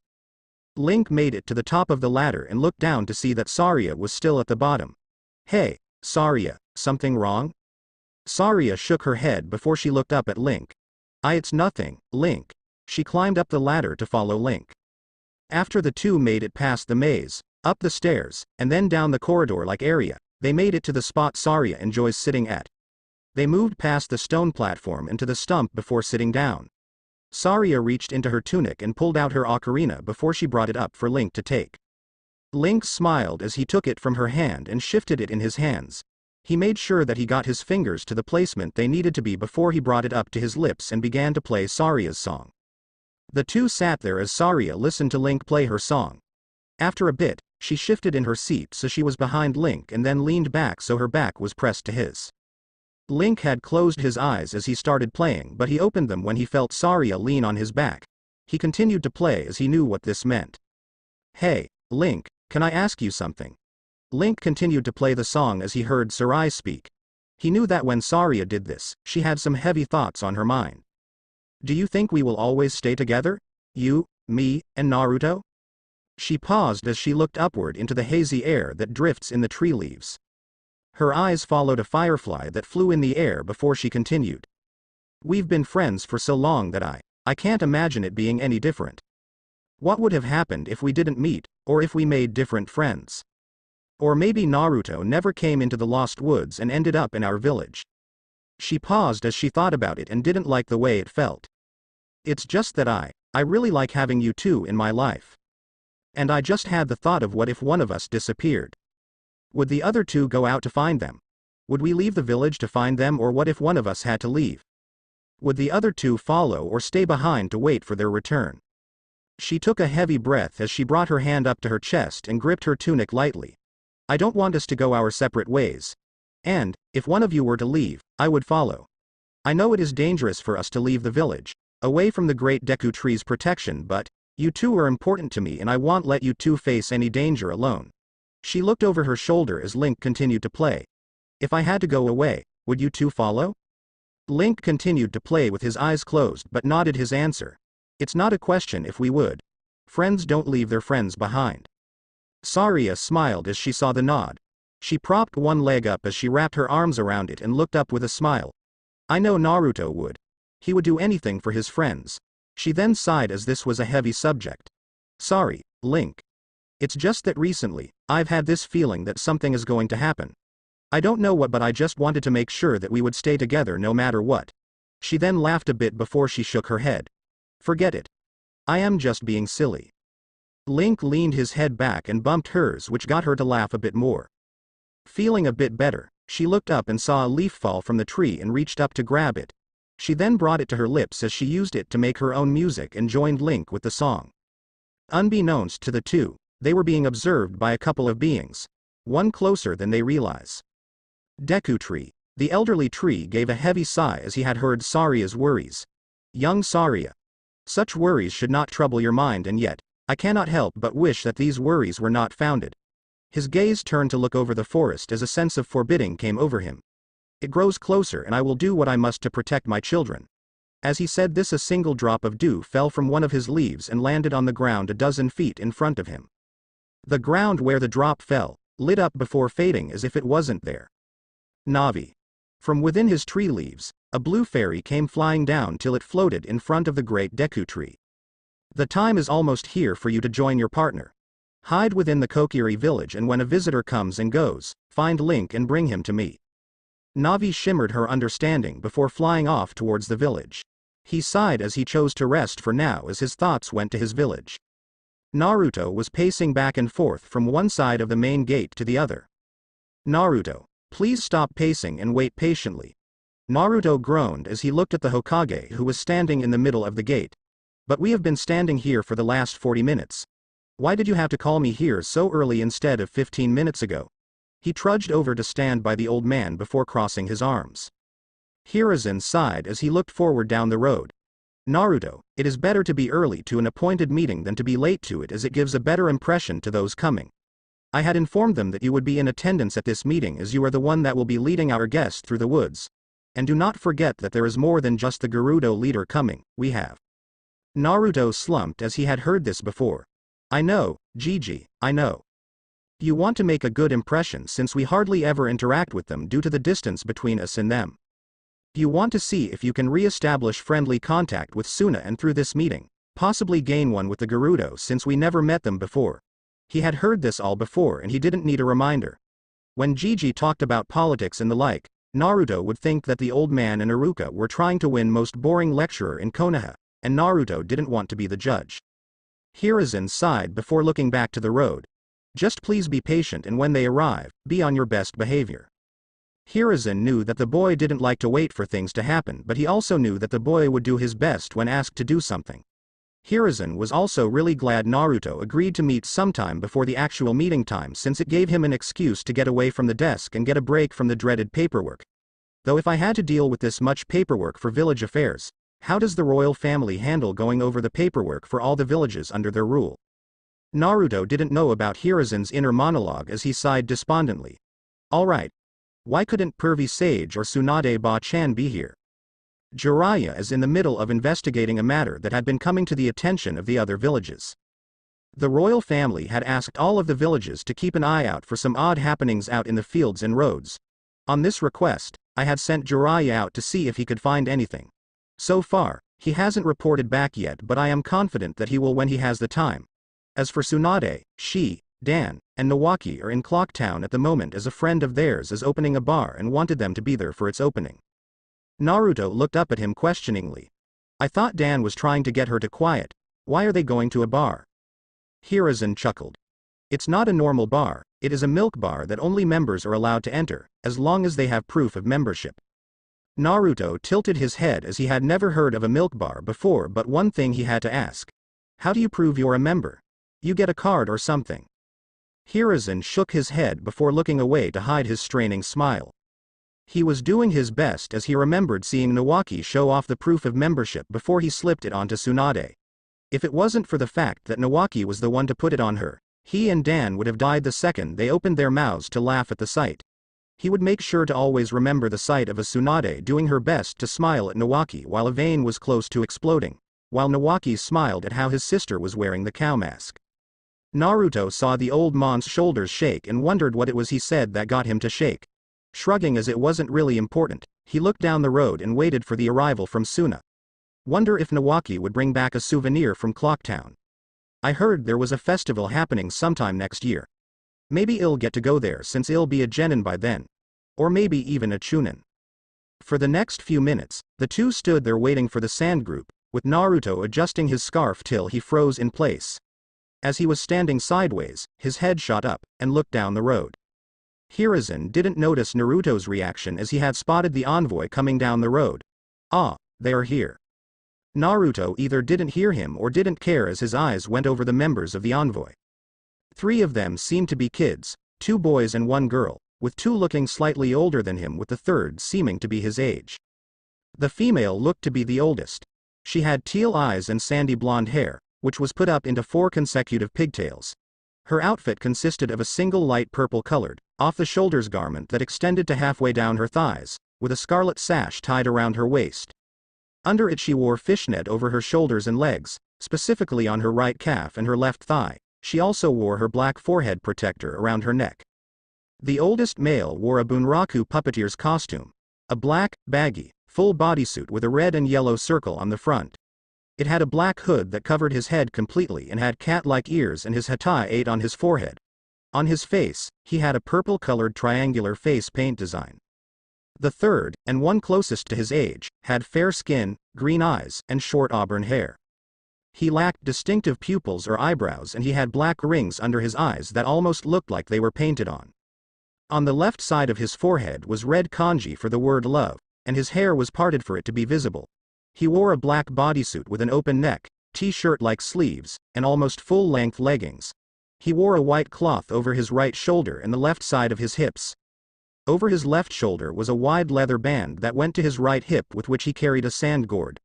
Dangling from the strap was his Hattai 8. There were also several adults. All of them would be noticeable in Konoha, as they were all females of dark skin and vibrant red hair tied into a high ponytail, each wearing white sultan-like pants that were lined with gold binding, tube tops that covered their breasts and fancily designed fabric over their mouths. The clothing gave the females a sultry look, but you can see a sense of serious duty in their eyes. But 3 of the adults stood out more. One of them was clearly the father of one of the kids, as he looked like an older version of the one carrying the gourd, but there were a few details that showed relation to the other 2 which made Naruto think they were all related. And the cage hat he had on his head told him that he was the cage of Suna. The second most noticeable was clearly the leader of the Gerudo women. She had dark skin and long red hair that had more volume than the other women and had green eyes and blue lips. She wore a multicolored breastplate made of gold with 2 shoulder guards, a gold belt that supported a black skirt that fell off her right hip and had the Gerudo symbol embroidered on it. For footwear, she wore green high heels and several gold jewels. She had a scimitar that was sheathed in an ornamentally designed holster and a round shield holstered to the back of her body. Something of note about her was that even if the other Gerudo women looked to have toned muscles, she was noted to have a slightly taller stature and muscular build. She was a very beautiful woman that had an aura of friendliness that would make you want to know her, but also had an air of confidence that would make any perverted men stay clear. She rode on a horse at a slow pace so that it was in pace with the ones on foot. It was the last one that got Naruto's attention. It was a man that had hair as red as the Gerudo, but his skin was so dark that it looked like it was dark gray. He wore black pauldrons and boots that covered up to above his knees. Over his torso, he was wearing dark leather that had a Gerudo design on the edges. A dark red cape that had Gerudo design on the edge was clipped to his shoulders. The horse he was riding looked like it was pulled out from the abyss and would attack anyone that came near it. Naruto took an involuntary step back as he did not like the feel this man gave. He was able to steel himself as they got closer, but the bored look he had before was now one of seriousness and his gaze never left him. Once the group was close enough, Hiruzen smiled as he bowed to them. "It is an honor to welcome our esteemed guests to Konoha." He stood up and looked at each of the newcomers. "I pray that your journey here was not too difficult." Rasa. The cage shook his head as he took off the hat. "With my children here, there would be no trouble that they can't handle." He then began to gesture to each of them. "My eldest, Temari."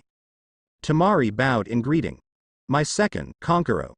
Kankuro waved nonchalantly before he was smacked upside the head by Temari, forcing him to bow to the Hokage. "And my youngest, Gaara." Gaara bowed to the Hokage but showed no change in his stoic visage. Rasa nodded as they greeted the Hokage. "The best genin my village has ever had in many generations, and have already surpassed many of my jonin. You have faith in your children, and their training shows well in how they handled themselves when that group of bandits chose to attack us," came the mature voice of the woman riding the horse as she dismounted. "But do not forget to allow them to have their childhood while they still have it." Hiruzen looked at her and smiled. "Wise words. I agree that genin should still have their fun times while they can. A pleasure to meet you." The woman stood tall while the other women straightened behind her. "I am Urbosa, captain of security and lieutenant to our leader." Who was the one to ask for this audience? The man riding the dark horse didn't dismount as he moved the horse closer. Hiruzen looked at the man and bowed. "Ah, so you are the one that wished to speak with the great Deku tree. I must be honest, there are less than a handful of people that have ever met the great tree, so I can only imagine what it might be for. It is a matter that must remain secret," spoke the man as he finally dismounted. He turned to Hiruzen and placed a hand on his chest as he bowed. "I am Ganondorf, leader of the Gerudo, and I thank you for seeing to this matter." Hiruzen chuckled as he gestured to the boy standing next to him. "It is Naruto here that will be your guide to the great Deku tree. He is the one that mostly frequents that part of the village.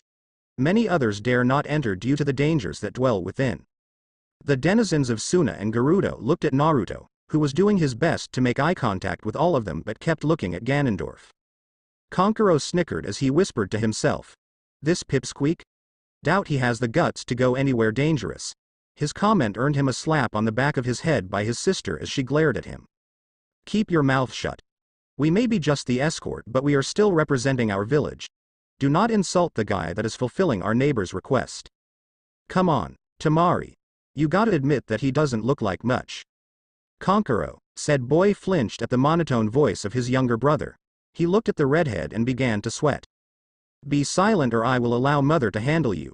Konkoro felt like his heart stopped at that. He looked to Tamari for any kind of help, but seeing her just cross her arms and looked away, made him want to cry. He harshly whispered out, traitor. Before standing still and behaving himself. Why does Gaara have to be the favorite? Mom always takes his side. Tamari, having an idea as to what her brother might be thinking, spoke. If it weren't for you coaxing Gaara to get that tattoo on his forehead, she might listen to you more often. Konkoro could only wince as he only brought up the idea to Gaara casually. He didn't expect his little brother to walk into the house with that tattoo. Their mom had grounded him for 2 months and took away his puppets while Gaara was pampered afterward. Urbosa looked at Naruto and had to wonder. Why is this Vivi, the one that is able to frequent a meeting with a great nature spirit? Despite her questioning, she could tell that the boy was someone she would have no problem speaking with. He seemed nice, but her eyes narrowed as she saw him eye her tribe's leader warily. She heard questioning comments from the women behind her and raised her hand to silence them. They all did so as they stood up straighter. Ganondorf looked at the boy and nodded. I appreciate you being my guide to the great Deku tree. Naruto did his best not to show any sign that he didn't want to be anywhere near the man, and he was glad it was working. He bowed in response and gave as polite a response as he could muster. I am happy to help. Hiruzen nodded at the boy's response before he looked at the man. When were you hoping to meet with the great Deku tree? Ganondorf looked at the old man and responded. I would like to meet with them as soon as possible. There are other matters that I wish to get to, but I can put them on hold to accommodate for any delays. Hiruzen looked at Naruto as he asked. Well, Naruto? Are you able to show him the way now? Naruto didn't take his eyes off the man. He didn't have any reason to deny the man, so he hesitantly nodded. Yeah, I can show him the way right now if he wants. Hiruzen nodded before looking at the 2 horses. Well, I can have some of my Anbu take your horses to the Nara compound as they have the facilities to hold them. Urbosa ran her hand on her horse as she smiled at the man. It would be much appreciated. Hiruzen raised his hand to call a few Anbu to appear and they grabbed the reins of the horses. He then looked at the group. Well, shall we go? All of them nodded as they began to make their way to the entrance of the Forest of Death. Naruto stayed at the back of the moving group as he eyed the back of the man he was supposed to be guiding. If you keep staring at him, he might begin to feel it. Naruto jumped at the sound of someone talking and looked to his left to see Tamari looking at him quizzically. He then noticed that Gaara was to his right and Konkoro was next to Gaara. He whispered to them as he didn't want the adults to hear them and was glad that the old man and Kazekage were speaking with Ganondorf while the Gerudo women were in between them and the leaders. Sorry, I just have a weird feeling about him. Konkoro looked at him with a tilted head. Like what? I mean, I know the guy gives off these weird vibes, but it isn't the worst thing I've seen. Naruto shook his head. I don't know, there is just something about him that I don't like. He sighed as even he didn't understand why he was hesitant around him. He looked at the genin around him and smiled. By the way, I am Naruto Uzumaki. Nice to meet you. He brought his hand up for a handshake towards the redhead. Gaara gave a small smile as he shook Naruto's hand. Likewise, I am Gaara. Naruto looked at Tamari and shook her hand. My name is Tamari. Konkoro waved at the blonde. You already heard my name, but I am Konkoro. Tamari rolled her eyes at her brother's response but decided to strike up a conversation with the Konoha resident. So, what's it like meeting with a great being like the Deku tree? Naruto crossed his arms as he thought about it. Honestly, there isn't that much to say about it. I get why he is called the Great Deku Tree since he is literally a tree that has a lot of magic power, but if you ever meet with him, he is like a grandpa that enjoys teaching everyone he meets about something new. He also tells stories about the world as he knows it. In fact, he told me that there is a world that is connected to ours, but it is like a flip side to ours. He said that it is connected to our shadows, but they could be walking next to you and neither us nor they would know about it. Konkoro hummed in contemplation. Sounds like a story I read in one of the old texts. Talking about an artifact that leads to the shadow world. Gaara looked to his brother and tilted his head. Are you referring to the lost prison that once held a circular object that ancient beings used to travel between our worlds? Tamari scoffed as she heard this. That was just an old legend that had no verifying proof. Just the word of one guy who wrote it down. So many shinobi and archaeologists scour every inch of the desert to try and find this prison, but no one found a trace of them. Naruto looked at the three and asked. Wait, your village has a legend like that? What is it about? Kankuro crossed his arms as he spoke. We should be telling you any of this anyway. Tamari scoffed. Kankuro, it isn't a village secret, it's public knowledge. We can tell him if he is interested since it won't be giving anything about how our village works. She smirked down at Naruto. Allied our villages maybe, but we like to keep some things to ourselves. Naruto shrugged. I get it. I know all the shinobi work under the royal family, but the villages like to see themselves as separate. I think it is some sort of personal contest to see who is better. I mean, I don't know if this is the same for other villages, but many of the knights that attend our academy are given an offer to join the royal army or guard, and they get the chance to move over towards the castle or given lodgings at one of the buildings used in Castle Town to house some of their soldiers. Kankuro looked at him with a teasing smirk as he asked. Should you really be telling us that? Sounds like it could be a secret that the village has. Gaara tilted his head as he asked. Do we not do the same thing? Many of the knights in training in our previous graduating class took an offer from the royal family and moved to Castle Town. Tamari gave a hearty laugh as she saw the look of befuddled betrayal on Kankuro's face. You just want to keep everything we do secret, but you should know that we were taught what to share and what not to. The only ones that are really separate from the royal family are the other races. The Goron tribe, Zora kingdoms, and the Gerudo tribe are the only ones that are separate from the royal family, but they have an agreement with them to maintain their individuality but are on friendly terms. Naruto smiled as he picked up from here. Yeah, it is why you can see many different races all over the land. And even though a lot of the places are linked to the Hyrule Kingdom, they aren't forced to abide by their rule. I mean, the Indigo go do tours all over the land even though they came from the South Zora Kingdom. Tamari crossed her arms as she was impressed that he knew this. You know your stuff. A bunch of genin in our village don't know about that, but you said that with enough confidence to let me know that you have studied up on this. Naruto rubbed the back of his head as he sheepishly spoke. It's one of the things I was interested in the most. And the fact that my best friends are magic users. Gaara looked at him and asked. Hylians? Naruto shook his head. No, they live in the Lost Woods. Tamari went wide-eyed. You're talking about the Korak kids?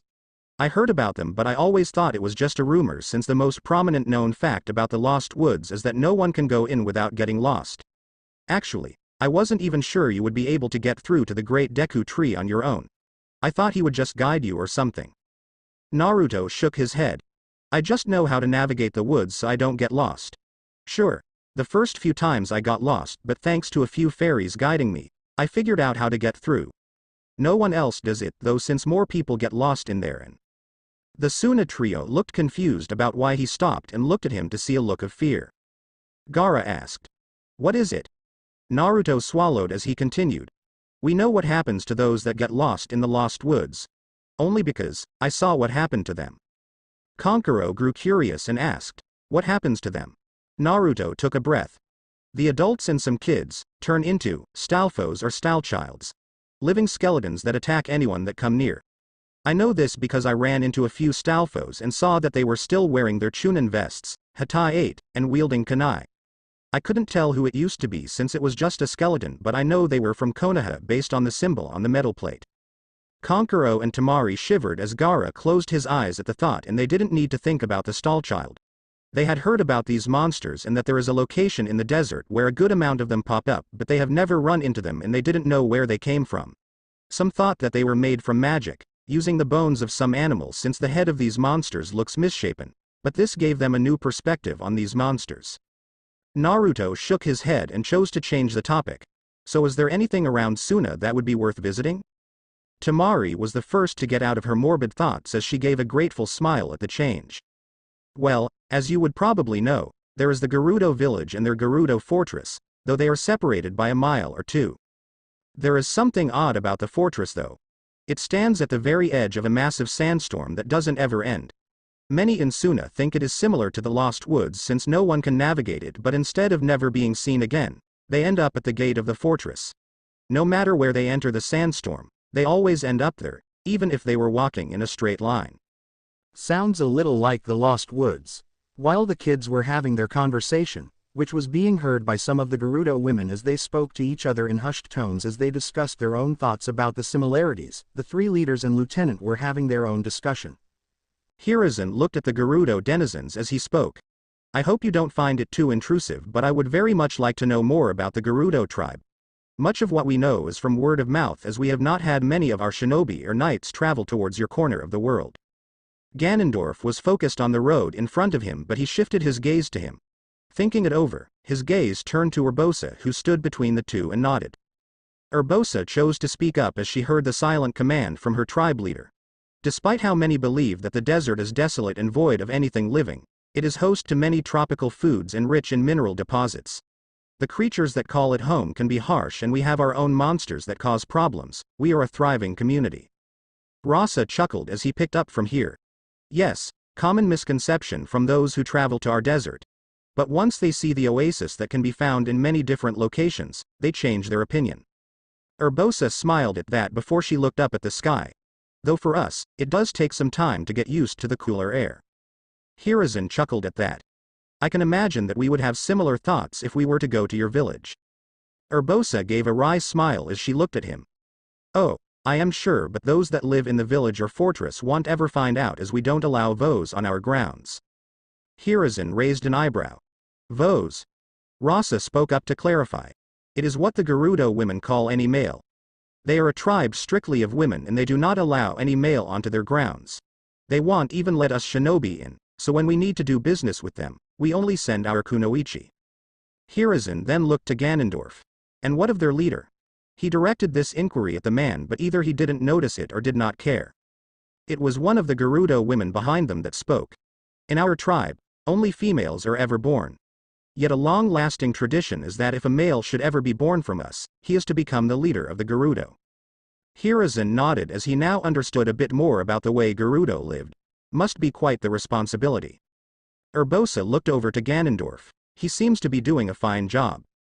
The group continued to walk through the village at a leisurely pace as they discussed other matters. Urbosa was the one that spoke most to the Hokage, as she found the village to be a very peaceful and lovely place. Hiruzen would switch to speaking with Urbosa and Rasa as the Kage spoke about potential trades and expanding businesses. They even discussed the Chunin exams that would be coming in the next 6 to 8 months. Rasa tried to get some details about what they might entail so he could better prepare his genin. Hiruzen, though, was able to keep it all to himself with a cheeky smile. The Gerudo women looked around for any trouble they might run into, while also discussing if they should travel this far the next time one of them goes out in search of a worthy vow. The three genin and academy student moved their conversation away from stories and rumors to training methods. Naruto was interested in knowing how they fight, with the Suna genin telling him their primary weapons. Tamari, being a primary wind user and is proficient in using her fans. Konkuro, being a puppet user with his puppets being sealed away at the moment. And Gaara was able to mimic his father's gold dust manipulation with the usage of sand. The group chose to ignore the looks that they got from many of the villagers that looked in their direction. After a few more minutes of walking, they had arrived at the fenced-off area of the Forest of Death. Urbosa looked from the warning signs to the tall trees. So this is the infamous Forest of Death. I had heard rumors of this forest and the dangerous animals that roam it. Ganondorf looked intrigued by the forest, but since he had something more important to do, he chose to focus on his task. Urbosa, you and the guards shall remain in the village. Urbosa looked at him with a raised eyebrow. Do you not think that you will need any of us? Ganondorf crossed his arms as he shook his head. If the boy is able to make his way through the forest with little trouble, there should not be anything in there that will be dangerous. Urbosa narrowed her eyes at him before she nodded. Very well. Rasa spoke up as he eyed his kids. Perhaps my children can join in this little trip into the forest? Hiruzen looked from Naruto to Ganondorf before he looked to Rasa. One thing I should have informed you all about is that the Great Deku Tree is only allowing Naruto and Ganondorf entree into the forest. Konkuro clicked his tongue. Damn, I thought it would be cool to check the Lost Woods without getting lost. Rasa looked at the Hokage for a minute before he gave a resigned sigh. If you are sure about this, I will not argue the matter. Hiruzen nodded as he looked at Naruto. Are you able to guide our guest to the great Deku tree? Naruto looked from the old man to Ganondorf and nodded. Yeah, I can take him. Hiruzen smiled as he patted the boy's shoulder. He then looked at the other guests and spoke. As we wait for their return, I grant you all permission to explore the village. But please be aware that should one of my Anbu inform you that you should not enter an area, for whatever reason, you must abide by their command. Seeing them all nod, he looked to the dark-skinned man. May I at least inquire how long you think this meeting will take? It should not take more than a few minutes. Though I do not know how long the trip to the meeting place will be, he looked down at the boy expectantly. Naruto thought about this before speaking. It should take about 30 to 40 minutes, maybe an hour. Hiruzen eyed the boy for a minute before nodding. Very well, I leave this to you, Naruto. Naruto nodded before looking at Ganondorf. Ready? Seeing the man nod, he walked through the gate and could tell the man followed him in. The rest of the group waited till the two were no longer visible before one of them looked at the others. Hiruzen looked at Rasa with a smile. Rasa, there is something that I wish to discuss with you. It is about the warning the royal family sent to all the villages. Rasa gave him a grim look and nodded as this was something that he was also hoping to talk about. Urbosa put a hand on her hip as she turned to the men. There is something else that I want to discuss with both of you, and this is the most opportune time for me to do so. She turned to the other women and spoke. You have free rein to wander the village and enjoy what it has to offer. Who knows, you might fight the right foe while you are here. She smirked as she could see the eager look in their eyes. Hiruzen nodded as he gestured for them to follow him. Rasa looked to his children and gave his stern orders. You are free to roam the village, but you are in no way given permission to do anything that will shame our village. Am I understood? Hi. With that, the group split up and went to do their own thing. Hokage office. The three adults made it to the office and Hiruzen sealed the room with silencing seals so that their discussion would not leak out. Urbosa noticed the light shine that came over the room and nodded. There is still no magic that allows us to do that. Hiruzen moved to stand in front of his desk before he faced the other two. Well, shall we begin this discussion? Rasa nodded. Urbosa crossed her arms under her bust as she spoke. Of course. But let us start with the royal family's request, as my tribe has also been given the warning. Hiruzen nodded. Now, about what they warned us about, we are to keep our eyes out for any oddities that happen in the fields between settlements and dwellings. Now, I have had several of my shinobi go out, around in the forests, and even our neighbors in the Deku Kingdom. They have not had any problems, though they did mention some odd creatures in their swamp waters. So far they do not have any worries, but these creatures are growing in numbers. In the fields, we have seen some moblins running around. This is something that concerns me since we have not seen many of them since the Red Moon invasion that happened 12 years ago. Rasa nodded. The deserts are no better. But several of my shinobi have been attacked by some underground monsters that dig in the sand. And there have been reports of something large digging in a far area of the desert. None of my shinobi dares go closer as they are unprepared for what it might be. I would say that it is close to a medium-sized summon from one of the Great Three. Hiruzen rubbed his chin in thought. That is concerning.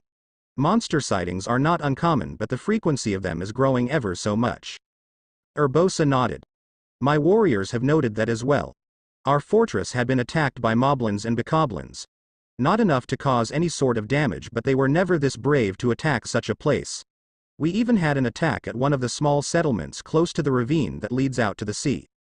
Rasa nodded as he knew about that attack. Thankfully, my shinobi stationed there were able to repel them, but that post has always been considered a dead zone. No monster attacks there, and the shinobi that are sent to replace the previous rotation tell me that it is like getting a paid vacation. Hiruzen indeed. The monsters are becoming more frequent and brasher in their actions. I have not been in contact with the other villages or any of the other tribes, but I fear they might be dealing with the same thing. The room grew silent for a moment before the female of the three spoke up. There is something about that I wish to discuss. Seeing she had the male's attention, she continued. The warning given to us by the royal family, our leader was not the one to receive it. The two men grew confused but also alert as they could figure out the implications of this. Despite how tradition dictates that we are to follow the only male born in our tribe, I find myself conflicted about following Ganondorf. I am an excellent judge of character, and no matter how long I stand in his presence and follow his orders, I feel there is something sinister behind his actions. Rasa crossed his arms and asked. And what would be his end goal? What would he even be after? Urbosa shook her head. I do not know, but I can only assume that this meeting can be part of it. Hiruzen grew stern as he walked in front of the woman. I have also had reservations with this the moment I saw the man. But this is a request that went through the royal family and I am obligated to see it through. But if he does anything to harm one of the citizens under my care, you need not worry yourself about it. Despite my words, I do not believe he would harm a child. He would see it as meaningless. Hiruzen glared at the woman before nodding. Naruto is the son of our late fourth and many people here will not tolerate an attack on the child of one of our greatest heroes. Urbosa nodded. I understand that. I see him as a kind-hearted Vivi and he was also wary of our leader. He has a good head on him. He reminds me of another Vivi I know. Even though I have not spoken with him, he has spirit and is a good judge. Hiruzen nodded. That he does. Rasa looked at Hiruzen and asked. What do you believe will happen during this meeting between Ganondorf and the Great Deku Tree? Hiruzen sighed. I wish I knew. But not even my crystal ball is able to pierce through the veil that covers those woods. Meanwhile, the walk to the Great Deku Tree was full of tension. Neither of them had said anything as they walked through the woods. Naruto didn't need to look behind him to know that the man was following him, but he still did so every now and then because he didn't trust the man behind him. At one point he wanted to bring up some form of conversation so it wouldn't be so tense, but his voice seemed to be stuck in his throat. At first, he was planning on going towards Kokoriko village and then towards the Great Deku Tree since it was the most common way he used. But the very idea of having Ganondorf there just brought him dread. So what he chose to do was go the long way around. Making an arc around the village, making sure that they were distant enough that nothing would be noticed, and towards the meadow where the Deku Tree resides. It was very risky since, if they strayed too far, they both could end up in an area that he had never been in before. But he soon saw that he recognized the trees around them and knew that they were close. Once they made it to the passageway that led to the tree, he thought he would relax, but instead, he felt a pit in his stomach. The two entered the meadow of the Great Deku Tree. Naruto looked up at the face of the tree and swallowed before looking at the man. Well, here we are. Ganondorf looked up at the tree and smiled as he nodded. Thank you, boy. The Great Deku Tree looked at his two visitors as his gaze focused on the man. Naruto, I believe that this is a private matter that you need not be present for. Please await his departure some distance outside of my meadow. Naruto looked worried about that. But, it is all right, my boy. You needn't worry. He understood the boy's hesitation as he saw it through his connection to the very forest, but this meeting was unavoidable. This was just the most peaceful way it could go. Naruto stared at the tree for a second but nodded. He slowly walked towards the entrance and stopped before looking back. Despite how the face of the tree doesn't move, he could tell the Deku Tree was looking at him. He nodded before walking out. Ganondorf didn't even turn to watch the boy, he just kept his gaze on the tree. They remained silent for a few minutes till the Great Deku Tree spoke. We can now discuss what it is you wish to discuss. Ganondorf's smile became sinister as he stepped forward. I shall get to the point. I desire the Kokirus Emerald I know you have in your possession. There was a silence between the two till the Deku Tree spoke. Why would you desire such an object? He wasn't going to deny its existence since it was already clear that the man knew about it, but he was not going to divulge it as the jewel was too important for anyone to wield. Ganondorf stepped forward. It does not concern you. I am only here to retrieve it as I require it for a matter of great importance. So, let us move past any pleasantries and you can tell me where it is that you have hidden it so that I may acquire it. I am ashamed to inform you that I do not possess the knowledge of its location. The man took a few steps closer to the tree as the entire area darkened as the tranquil air seemed to be sapped of all its light and became desolate. Do not attempt to deceive me. I already know that you are the guardian of the jewel. Now, you can give me what I need or I end your existence. He brought up his hand as an orb of dark energy appeared above it.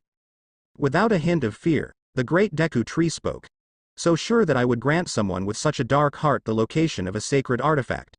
Smite me, and the result will be the same, you will receive nothing. Ganondorf dispelled the orb of magic but did not pull his dark grasp on the area. I respect you for risking your existence to keep its location hidden from me.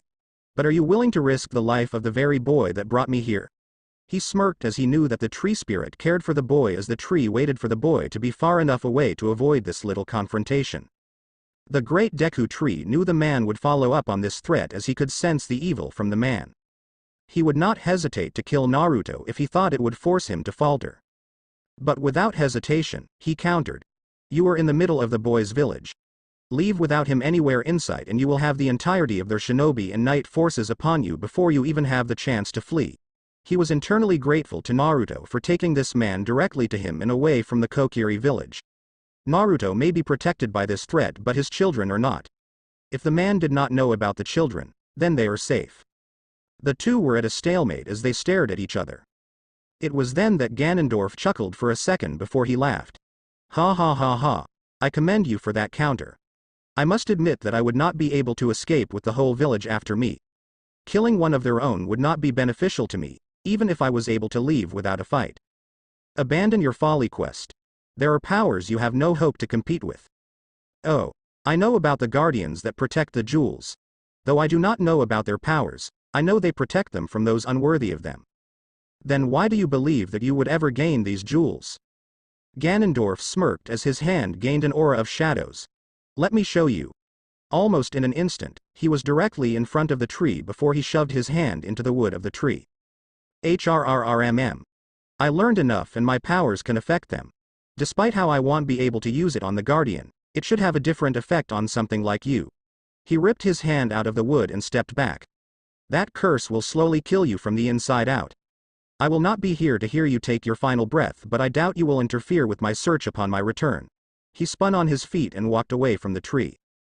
The tree spirit could feel the curse coursing through his whole body and towards the area that holds the Guardian. It was fast spreading and could already feel the evil from the curse cause monsters to form inside him. He focused all of his power on countering this curse but the power of the curse was well beyond his power. It was when he heard the shrieking of the Guardian that he knew that his time was now limited. Thank Hylia for my previous actions. Knowing that he was now a lost cause, he chose to focus his attention on protecting his children and keeping this evil from escaping. The time for their destined meeting is close upon them. Link, I pray you are ready for your journey, but let me grant you a small bit more time of peaceful times HRNGH. And I believe, you will not be alone in this. Naruto was pacing back and forth. Maybe I should have hidden and listened to what they were talking about. I should have left them alone. But the great Deku Tree would know if I am still close by and he told me that he was going to be okay. After a bit more pacing, he frantically ruffled his hair. Arg.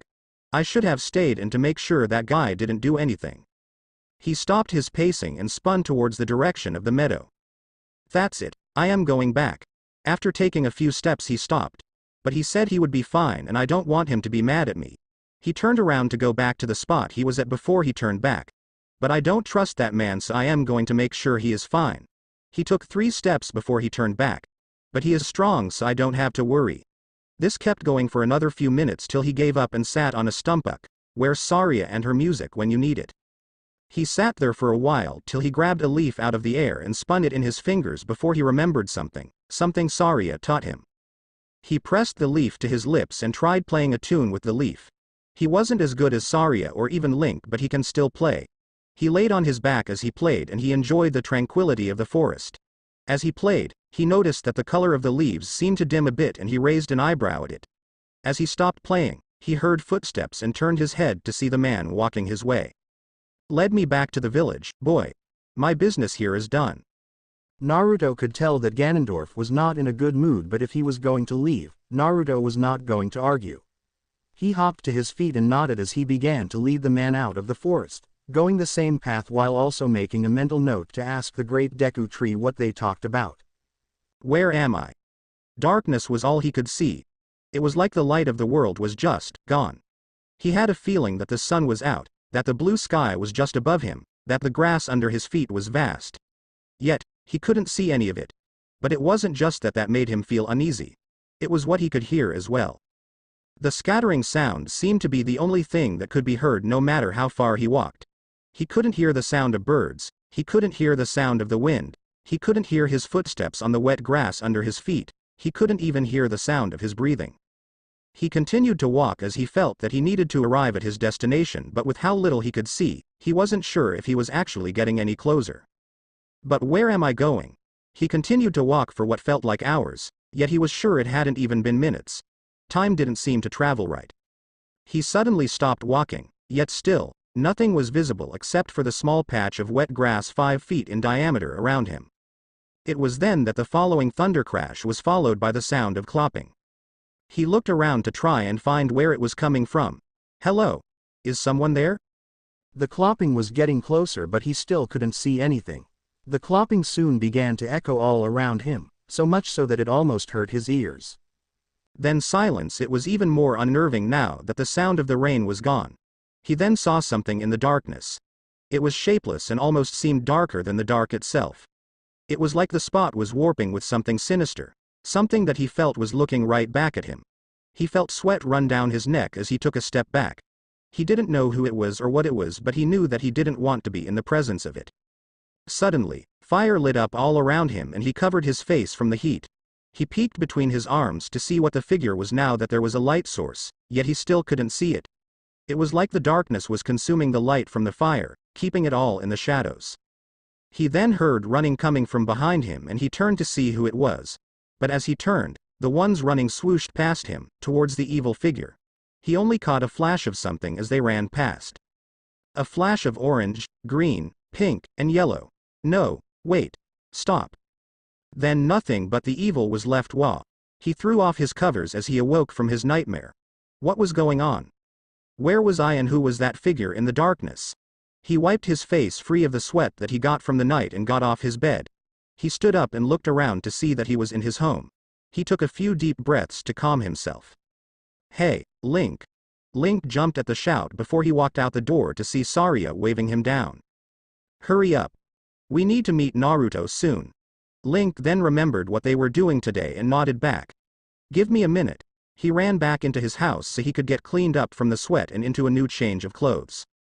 Do you know where you're going, Naruto? Saria asked as she jumped down from a fallen over tree. Naruto popped his head from behind a tree and deadpanned at her. I've done this path so many times that I could do it blindfolded. Saria looked up and shook her head but with a fond smile before she looked behind her. Link, how you doing? Link hopped up to the top of the log and flipped over Saria, before landing on his feet and arms in the air.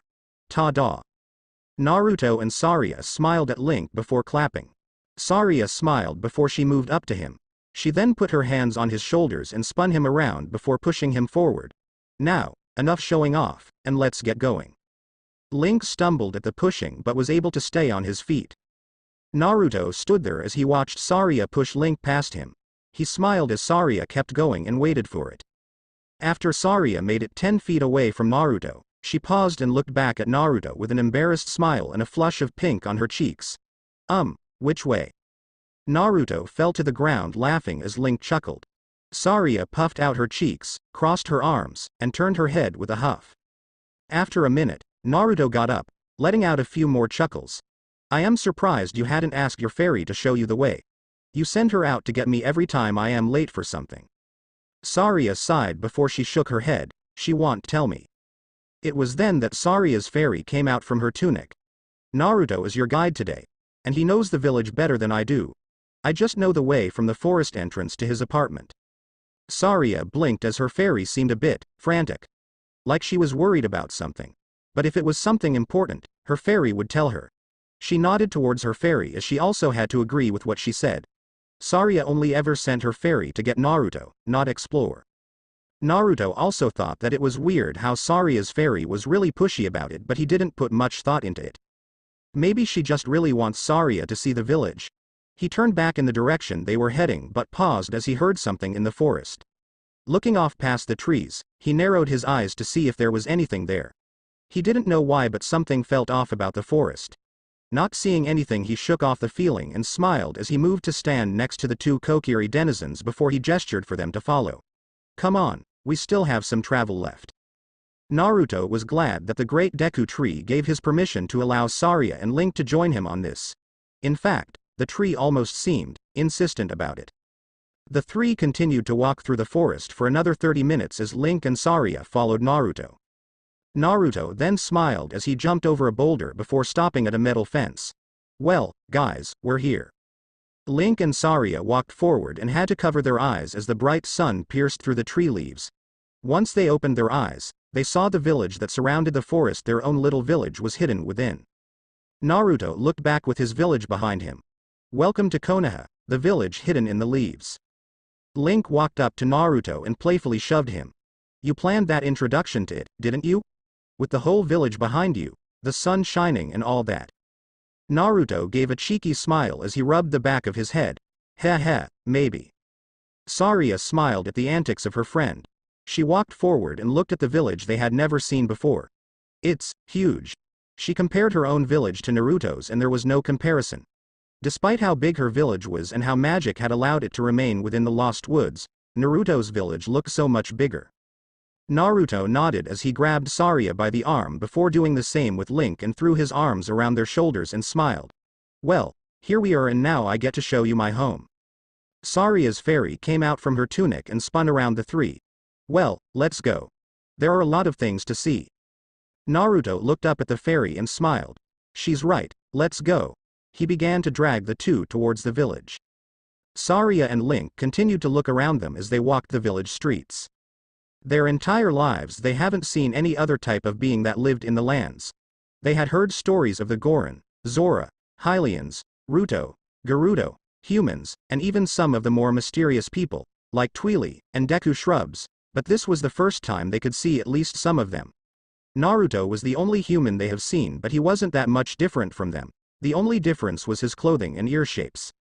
But now they are seeing humans, Hylians, and they could have sworn they saw a Goron and Scrub. The two kept asking questions about some of the things that they saw and Naruto was answering as best he could. He couldn't go into full details about some things since he was still just a kid and he didn't know the full details, but they seemed satisfied with what he gave them so he didn't feel so bad. After walking into the market district, the two then noticed something that caught their eye, some products on display, and they pressed their faces to the window to get as close a look as they could. Naruto could not help but find this amusing as he had never seen them act like this before. Though, he was sure that anyone would act like this if they have never seen these. Stuff we take for granted can be seen as a treasure to others. One thing that he noticed, and that Link and Saria didn't notice, were the looks of displeasure that some of the civilians had towards the Kokori kids. When Saria and Link weren't looking, he would move in between the people's glares and them while giving his own glare. A clear show that they were not to be messed with while he was around. He got a few different reactions from the people when he did this. There were looks of fear since they still remember when Naruto went on his pranking sprees. There were horror stories of when he went after certain people that insulted something he liked. Like one man who insulted Ichiraku Ramen.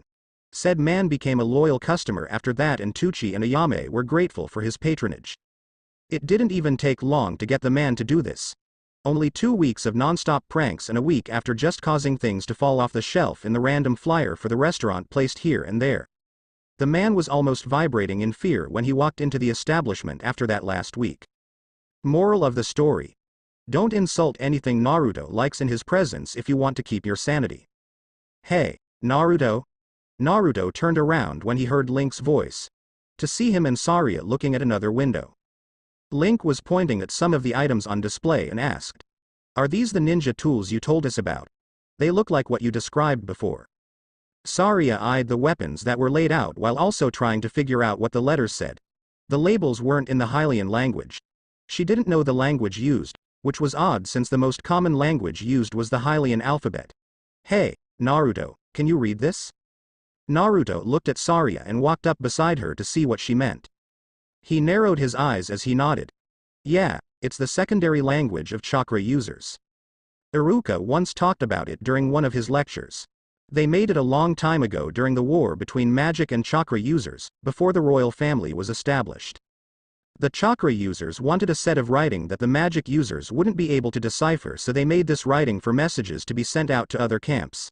The issue was that during the war, there were chakra users that joined magic users and were able to decipher the writing, so in the end, it became pointless. Now it is rarely used at all since villages, towns, stables, and other places have both magic and chakra users. Saria nodded before looking back. Should we not be here then? I mean, if they are using it, maybe they want like us being here. Naruto looked past Link's and Saria's shoulders into the shop and saw the owner glaring at them. He must have noticed their ears if he was looking at them hatefully and using the secondary language for his shop. He nodded as he gestured for them to follow. Maybe we should get going. There is more to see around the village. The other two nodded and followed Naruto further into the streets.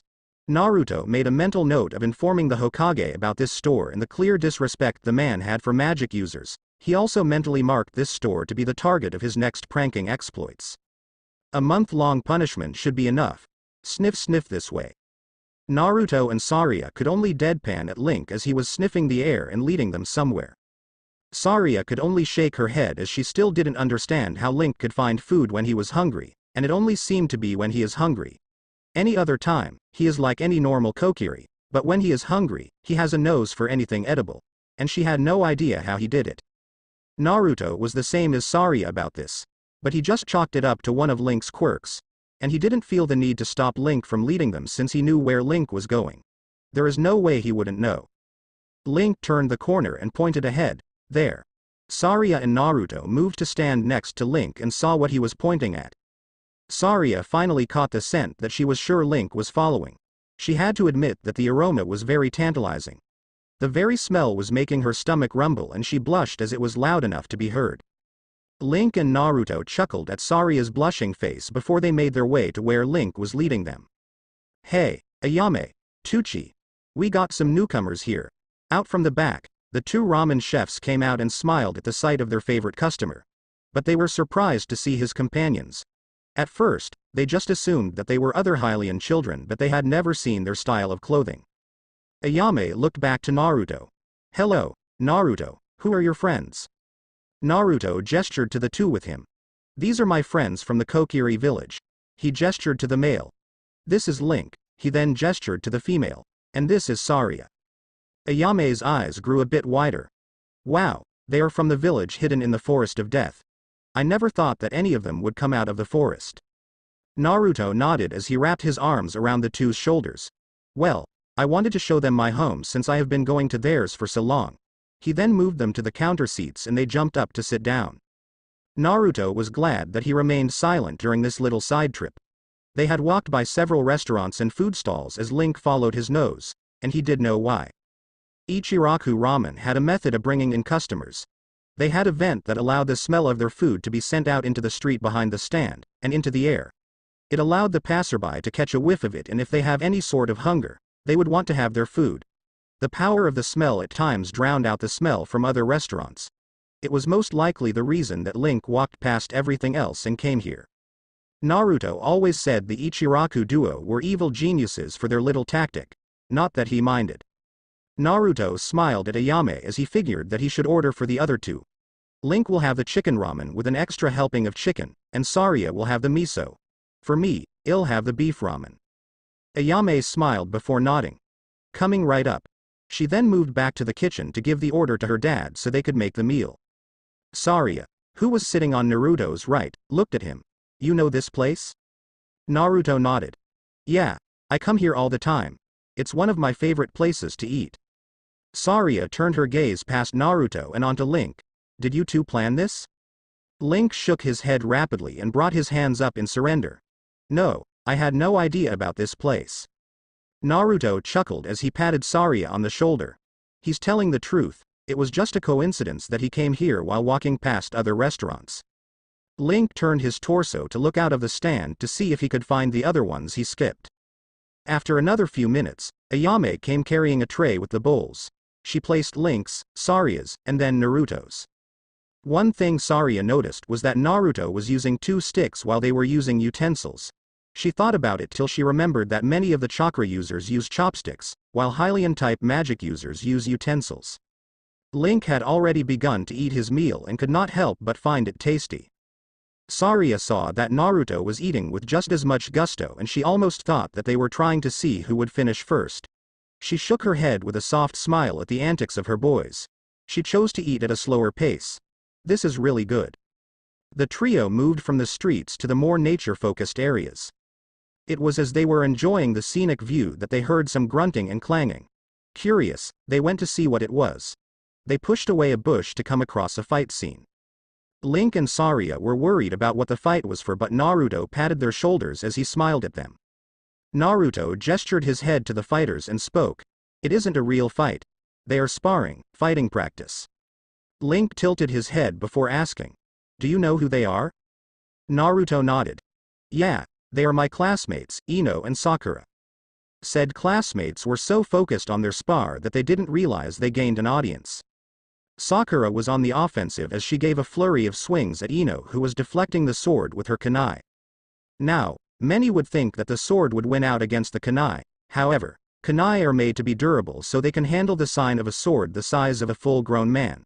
But whether the user of the kunai can handle the force is the deciding factor. Ino dropped to a knee slide to dodge the horizontal slash at her. She brought up her kunai and swiped at Sakura's leg, but due to it being a last-second action, she missed the joints of the armor and only hit the armor itself. Kicking up to her feet, she turned around and brought the kunai up to deflect Sakura's sword. Once Sakura was open, she sent a kick into the Hylian's side, thankful that Sakura never wore a full set of armor. The force of the kick caused Sakura to skid away as she gripped her side. She winced at the pain but had to refocus as she brought her sword up to deflect the shuriken that Ino threw at her. She moved forward through the barrage of projectiles Ino kept sending her way while using her sword and bracers to deflect the weapons and dodged when she had to. Once she was close enough, she deflected one more kunai with her left bracer and moved her arm with the deflection before throwing a punch at Ino. Ino berated herself as the fist connected to her face and knocked her off her feet. She rolled on the ground and would have charged at Sakura, but the pinkette wasn't done. Sakura gripped the hilt of her sword with two hands and brought it over her head before bringing it down on Ino. Ino didn't have time to move, so she forced herself to her feet and brought her kunai up. Sakura's blade met with Ino's kunai as she used all her strength trying to push the kunai down, but Ino was not making it easy. She shifted her feet before kicking Ino's leg back, causing the blonde to take a knee. Ino gritted her teeth as she kept Sakura's sword from slicing her up. She knew she was in a bad spot, but she had an idea of getting out of this. She had to use both hands on the kunai to keep Sakura at bay, but she moved her left hand to palm the kunai blade before she tilted it and let the sword slide to Ino's left. With the pinkette off balance, she swung the kunai at her opponent's head but was surprised by what Sakura did next. Sakura saw that with her off-balanced position, Ino would be able to strike her. So what she decided to do was move with the off-balance pose and kicked off the ground while the tip of her sword was in the dirt. And as such, she lifted herself off the ground and held herself upside down in the air by her sword. Seeing the shock on Ino's face, she smirked before twirling on her sword so her back was to Ino and dropping while bringing her leg down on the Yamanaka into an axe kick. Ino rolled to avoid the kick. Once she was in a crouch, she twirled to her left, while bringing her kunai into a reversed grip stab. Sakura's center of gravity was low as she had her leg extended from her kick. Seeing the move Ino was doing, she had to counter.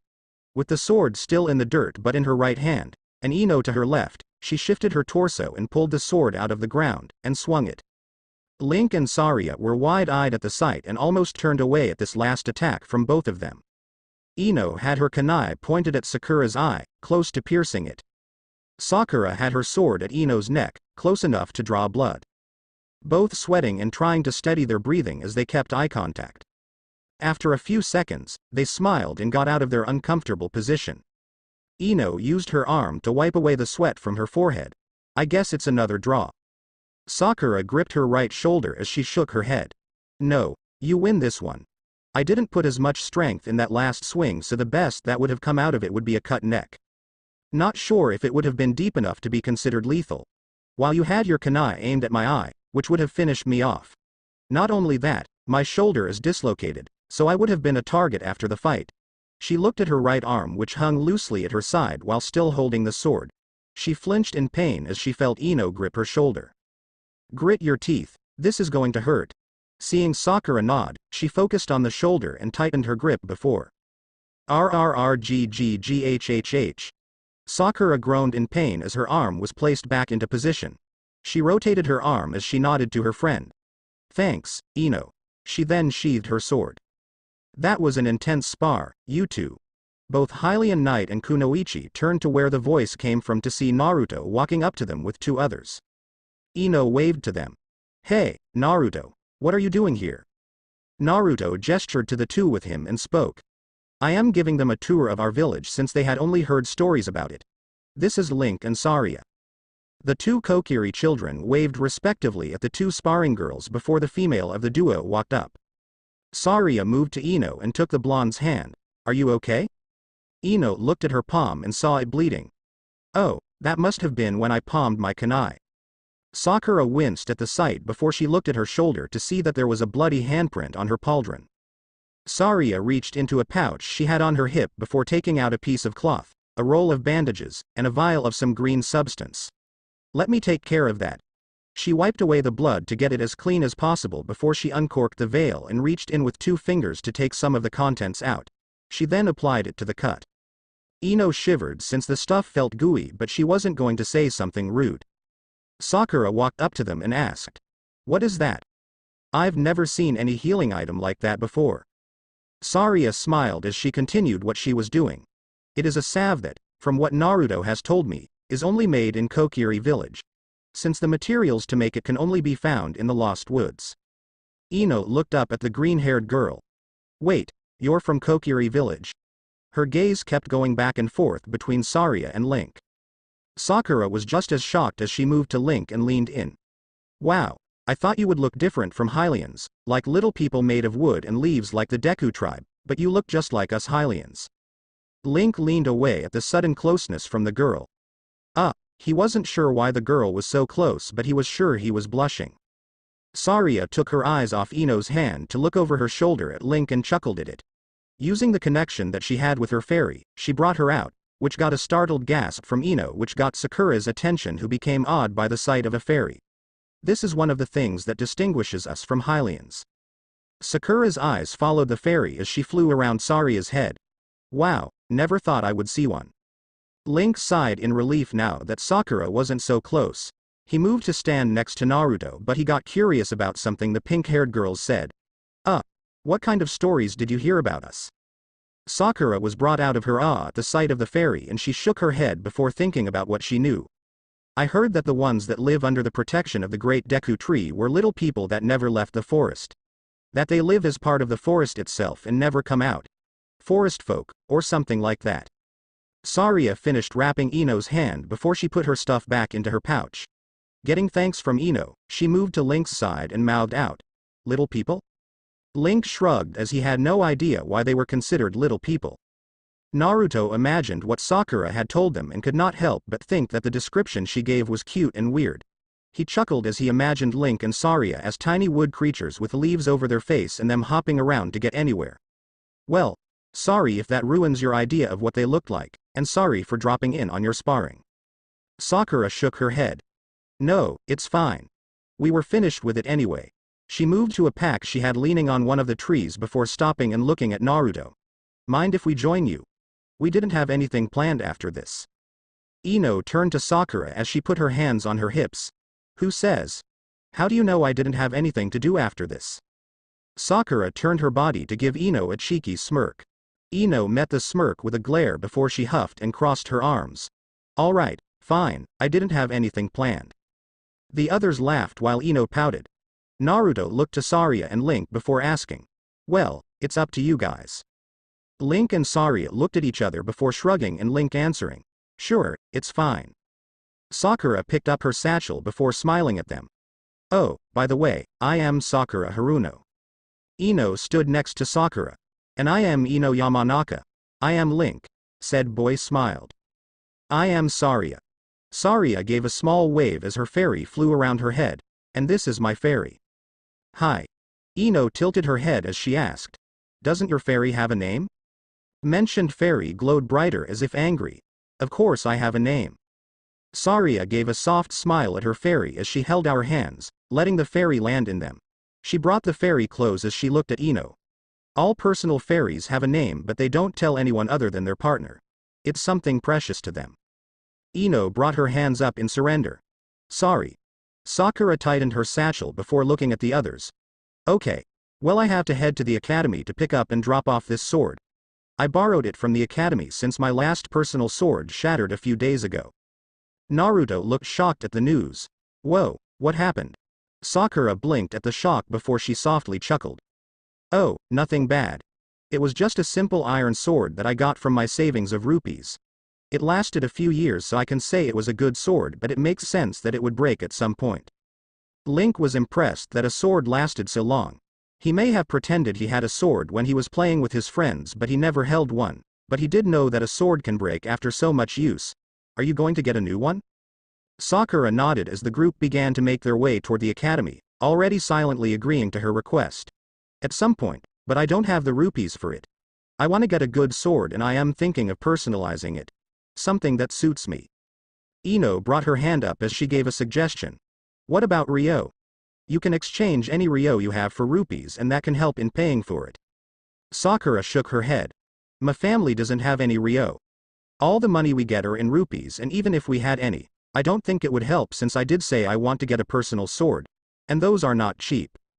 Naruto chuckled as he pointed to the other male blonde. Link actually pretends he knows how to use a sword. Maybe I should give him a personal sword, one made out of wood, like a stick. Oh wait, you already have a stick. Hey. The girls of the group laughed as they watched Link chase after Naruto while they still made their way toward the academy. The group made it to their destination and walked through the practice field toward a storage building that held the weapons for practice. The group had been having casual conversations, with occasional questions about Konoha, which the Konoha residents gladly answered. Saria did find it amusing that Ino had more knowledge about the shops and clothing, both fashionably and practically. Naruto made a comment about her having a future as a shop owner selling clothes and nagging at the customers for their shabby choices, then as a kunoichi working for either the royal family as a shika or as a soldier for Konoha. That earned him a bonk on the head from the said female blonde. Saria looked at Sakura as she asked. Why don't you use a shield? I heard that Hylian knights use shields along with their swords. Sakura shook her head as she answered. It's more of a choice. I could use a shield but I choose not to. I don't like how it feels and it throws me off sometimes. Saria looked perplexed as she wasn't sure how it would throw her off. But she never used any sort of weapon apart from the slingshot, so she had no clue. What are you kids doing here? Everyone jumped at the sudden voice and they turned around to see Mizuki walking towards them. Naruto frowned at the sight of the man. You didn't need a dojutsu to see the mon's distaste for any magic users, and Naruto would be damned if he did anything to his friends. Ino smiled at the teacher and waited for the man to make it to them before she answered. Me and Sakura were having sparring practice and we came here to return the sword she was given for it. Once we're done, we are joining Naruto and his friends from Kokiri village on a tour of Konoha. Mizuki looked at the two in green and smiled at them. Well, this is a nice surprise. I never thought those that take refuge in our forest would come out. Naruto stepped forward so that the others would be behind him. He looked up at the man as he retorted. Well, actually, they were here before Konoha was even built, so they aren't taking refuge. We just set ourselves as their neighbors on their land. The two stared into each other's eyes as if daring for something to be said. After a few tense seconds, for them, the man looked at the two visitors. I hope you are enjoying your stay here. Saria and Link both smiled and nodded to the man, with Link speaking up. Yeah. Naruto has shown us around most of the village and it's amazing. Mizuki nodded as he looked back to Naruto. Oh, I am sure. Naruto really has a love for magic users. Naruto could hear the sneering tone and his glare was growing darker as the man spoke, but he was not going to snap at him, no matter how much he wanted to. Not in front of his closest friends. Choosing to meet the man mask to mask, he plastered on a smile. Well, I have been going to the Kokiri village for years now and I made a lot of close friends. Mizuki nodded. Yes, you have told us some time ago. He then looked to the others. Well, don't let me take up your time. I hope you have an enjoyable time in our village. The Kokiri children nodded as they both said at the same time, we will. Mizuki waved at them before turning around and heading into the main building. Once his back was turned to them, his smile dropped and became a look of sheer hatred. To bring those refugees here. That little shit. He really didn't like the idea that Naruto brought in some magic users, and as he walked into the building, he tried to think of a way to get rid of them. Permanently. After they left the academy, they continued the tour, now moving through the compounds. So, hang on, the Hyugas can see through things? Was Link's incredulous question. They were at the moment walking through the Hyuga compound with the shinobi in training explaining about the clan and their specialty. Ino nodded. Yeah. Each clan in Konoha has a specialty and each has something about them that can tell you which clan they are in. Saria looked to Ino and asked. So, how can you tell if one is from the Hyuga clan? Well, oh, Good afternoon, everyone. The tourist group looked ahead to see Hinata walking in their direction with Hanabi by her side. Hinata made it to the group and bowed to them, with Hanabi noticing what her sister was doing and followed suit a second later. The group waited for them to stand up straight again before they waved their greeting. Naruto then spoke. Hey, Hinata, Hanabi, what are you two doing? Hinata smiled at the boy before answering. I was sent out on an errand and Hanabi decided to come with me. Said sister was now staring at Saria as if ignoring the rest of the group. Or rather, she was staring at the fairy that was flying around the green-haired girl's head. Hanabi. Hanabi's body began to shake as her eyes never left the fairy. This caused the rest of the group to grow worried as they had never seen the second Hyuga princess act like this. Naruto, not having problems doing things, walked up to the girl's left and knelt down so his face was right next to hers. He narrowed his eyes at her before he brought up a hand. With an extended finger, he moved it to her cheek, like he was ready to poke a bear. Once his finger squished into the girl's cheeks, he had to jump back as the girl squealed. Everyone was startled by it and jumped back before Hanabi began to run around Saria, chasing the fairy with the biggest smile on her face. Saria became stiff as Hanabi began to run in a circle around her, chasing her fairy. The rest of the group just watched as the girl chased the fairy, laughing as she did so. Naruto, who was now standing to Hinata's left, leaned in and whispered, "Have you ever seen her like this?" Hinata shook her head. This is the first time I've seen Hanabi so happy. After another 15 minutes, Hanabi finally caught the fairy and was hugging her as if she was a new plush. Saria's ears twitched as she watched her fairy be snuggled by another, but she wasn't going to deny the younger girl from this. Saria's fairy had tried to get out of the young Hyuga's grasp, but after several failed attempts, she gave up. Hinata smiled at the sight, but she knew that Hanabi would have to let the fairy go since she was Saria's partner. Okay, Hanabi, I think you should give the fairy back. Hanabi seemed to come out of her bliss-like state as her eyes shot open and looked to her sister. Feeling her cheeks burn brightly, she let go of the fairy. The fairy then flew back to Saria and hid in her tunic. She peeked out to see that the girl wasn't chasing her again, but she ducked back down. The group chuckled at the sight of the fairy running from a little girl. Once they stopped, Naruto looked at Hinata. Didn't you have something to do? Hinata covered her mouth in shock as she realized that she was late. Oh, Kami, you're right. I really should get going. Don't bother. Everyone looked to where the new voice came from and saw Sasuke walking towards them with something under his arm. Sasuke looked the group over before his eyes stopped on Hinata. He walked up to her and stared into her eyes before he brought the thing from under his arm and held it up to her. You were taking so long that my mother started to worry. She sent me out to find and give this to you. Hinata took the book and nodded her thanks to him. Did your mother find it useful? Sasuke nodded. She thought it was interesting how some of the results tasted just like Hylian ones. Naruto poked his head over the book and looked at the title. A Chakra's Taste. A guidebook on making delicious meals. A cookbook? Sasuke shoved Naruto's head away as he nodded. Yeah. My mom asked for it and Hitomi let her borrow it. Naruto smirked as he crossed his arms. Oh, your dad must have been angry. Sasuke scoffed. He may not like it, but it's not like he can do anything. He can grumble all he wants, but my mom is the one that makes the meals, and if anything, Itachi can just put him under house arrest for a day. The group sans Link and Saria burst out laughing at the thought of Itachi grounding his own father. Link and Saria only shrugged at each other as they had no idea what was so funny. Able to catch his breath, Naruto saw the confused look on their faces and chose to explain things. Well, PFFT, ERHRM, Sasuke's family, Snicker is from the Uchiha clan and Hinata's family is from the Hyuga clan. For as long as anyone can remember, the two clans have had a rivalry about who has the best dojutsu. Their special abilities have to do with their eyes. Sasuke gained a cocky smirk and opened his mouth to say something but was stopped when he felt an impact on his stomach. HRGH. He looked down to see Hanabi glaring up at him. Not again. He took a step back to avoid the kick Hanabi sent when she jumped up. He brought his hands up to deflect the palm strikes the girl was sending his way. Ino shook her head with a sigh. There they go again. Sasuke backstepped and shifted his torso to let the Psalm move past him. Sakura patted Ino on the shoulder as she gave a knowing smirk. You know this happens every time they meet. Sasuke slapped Hanabi's wrist to the side before he twirled his body and gently pushed her in the back, causing her to lose her balance. Saria looked at the two and asked, "Why is Hanabi attacking him? It looks like she is trying to really harm him, unlike when you two were fighting." Hanabi turned and did a double palm strike which Sasuke avoided by jump flipping over her. Hinata sighed in defeat as she was the one to answer. "Some time ago, we had a sparring session with just our class. I was pitted against Sasuke and I lost.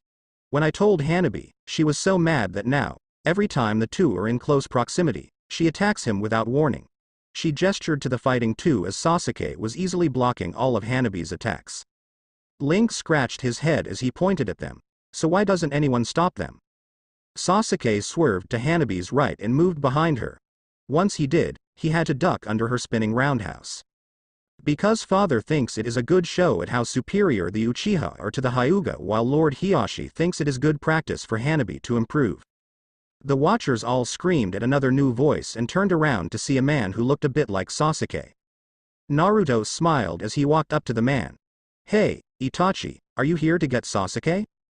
Itachi nodded. "I had a feeling this would happen, so I came after him." Once everyone gave their greeting, sans the fighting two, Saria felt compelled to ask something. "So, I know that Naruto told us that your clans are rivals because they want to prove their dojutsu. Itachi corrected. Saria nodded. "Right, is better than the other. But what are they?" Itachi looked the girl over and made the connection that these were some of the Kokiri children and it would make sense that they wouldn't know about it. He thought for a second before looking at Hinata. "Would you care to join me in a demonstration?" Hinata nodded of course. She brought her hands into a hand sign and called out, "Byakugan." Itachi closed his eyes before shooting them open. "Sharingan." Link and Saria jumped at the change in the eyes of the two. Itachi gestured to Hinata as he explained. "The Hyuga clan are known for their ability. The Byakugan, which has the ability to see the energy source of their opponent and see through objects." He then gestured to his own eyes. "While my clan is known for the use of its own, the Sharingan, which has the ability to predict and mimic the moves of our opponents. There is more to watch, but I don't want to bore you with an extended lecture." He then looked over the kids to look at Sasuke. "Sasuke, we should be getting back." Sasuke turned his head to the side to look towards Itachi, which Hanabi took advantage of, and he felt her palm strike his face. But with how she didn't have that much strength yet, all that happened was her hand pressing against his face. He shifted his eyes at her to see the smirk on her face before she dropped to the ground. He rubbed his cheek as it still hurt a bit. Before she could strike him again, she was suddenly picked up from behind and thrown onto the shoulder of someone. She looked down to see Orange and knew who it was. "Put me down, Naruto. I am not done with him." Naruto chuckled as she felt her hit his back.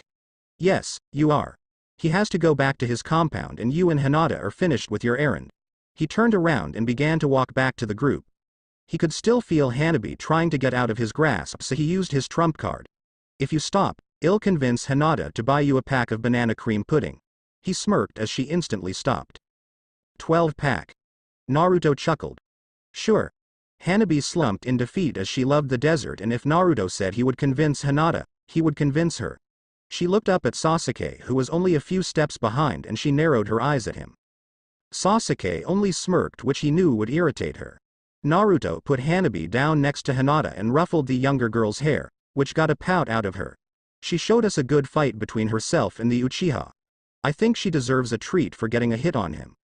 Hinata narrowed her eyes on him in suspicion. All he did in response was mouth the word 12. Hinata sighed as she should have known that her sister gave up too easily. She looked down at her sister, who was giving her a bright smile. "Let's get you some banana pudding."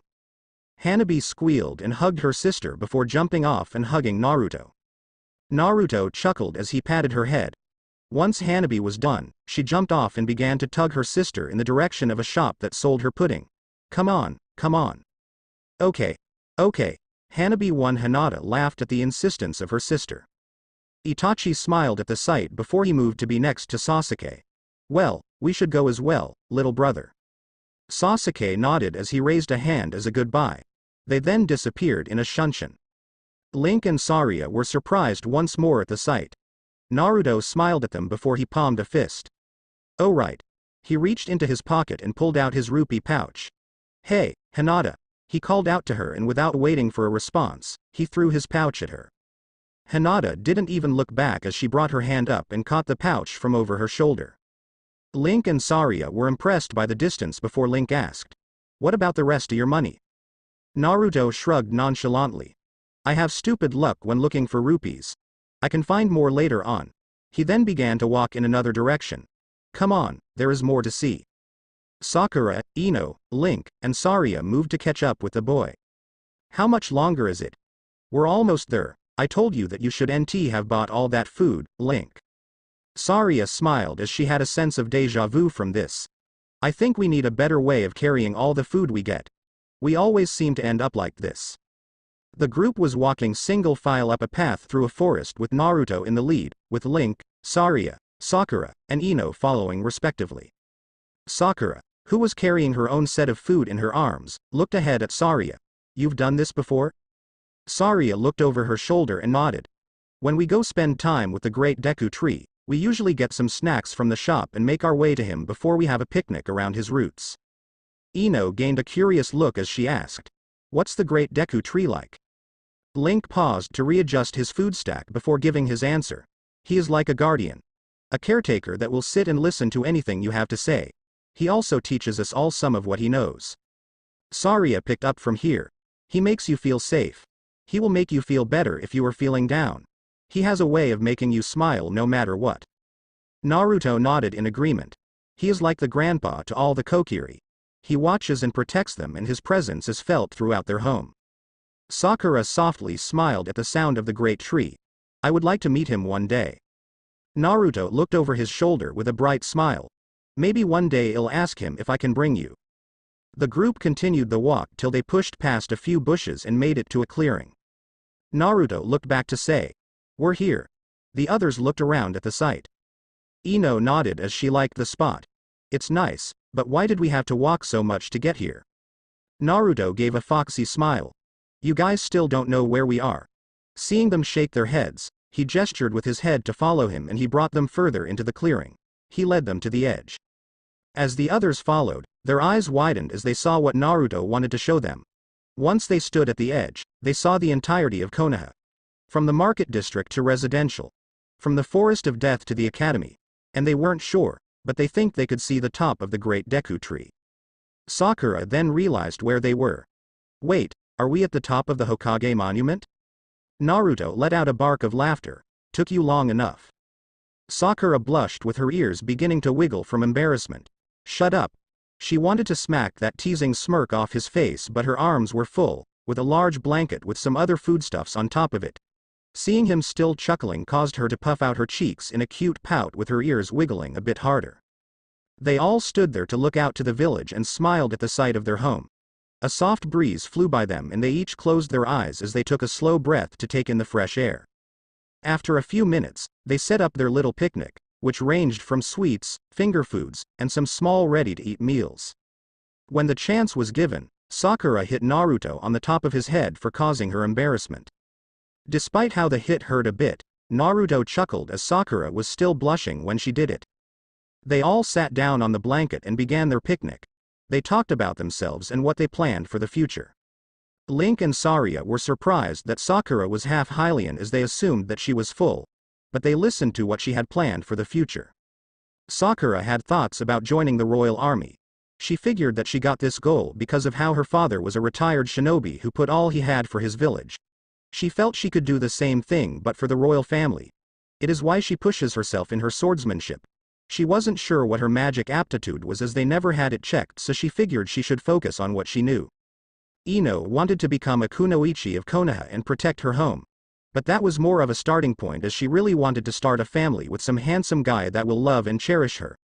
Once she had a family, she might retire as a kunoichi and run a flower shop as her mother did. She was very fond of gardening so she wouldn't mind a job like that later on. Naruto, surprisingly, didn't have a goal. Sure, his father was the Hokage and he had a lot of respect for the man, and he was given the suggestion that he might do well being a Hokage sometime in the future, but it just didn't seem to really appeal to him. He feels that becoming a shinobi will allow him to help others and that was just fine with him. He didn't have the drive to join the royal family army, the Shika, or any high rank in the shinobi forces. Some people had said that he was just going with the motions and he couldn't argue it. But he was fine with this. Link and Saria told them that they didn't have goals either. But with how the Kokiri are, it should NT be surprising. They didn't feel the need to set a goal for themselves since Kokiri don't age. The children that are living in Kokiri village are even older than the oldest ones living in the village. They had lived as kids the entire time, so they had no real need to make goals. Sakura and Ino were surprised to hear this, as they had no idea that the Kokiri children are older than them even though they look the same age as them. Ino felt the need to ask what they did during their free time if they didn't have any goals. Link was the best forager in the village as he knew how to get a good amount of food and materials. He was usually asked to find materials for the village. He was also the most athletic as he enjoyed jumping around the forest. Saria was considered the older sister of the village.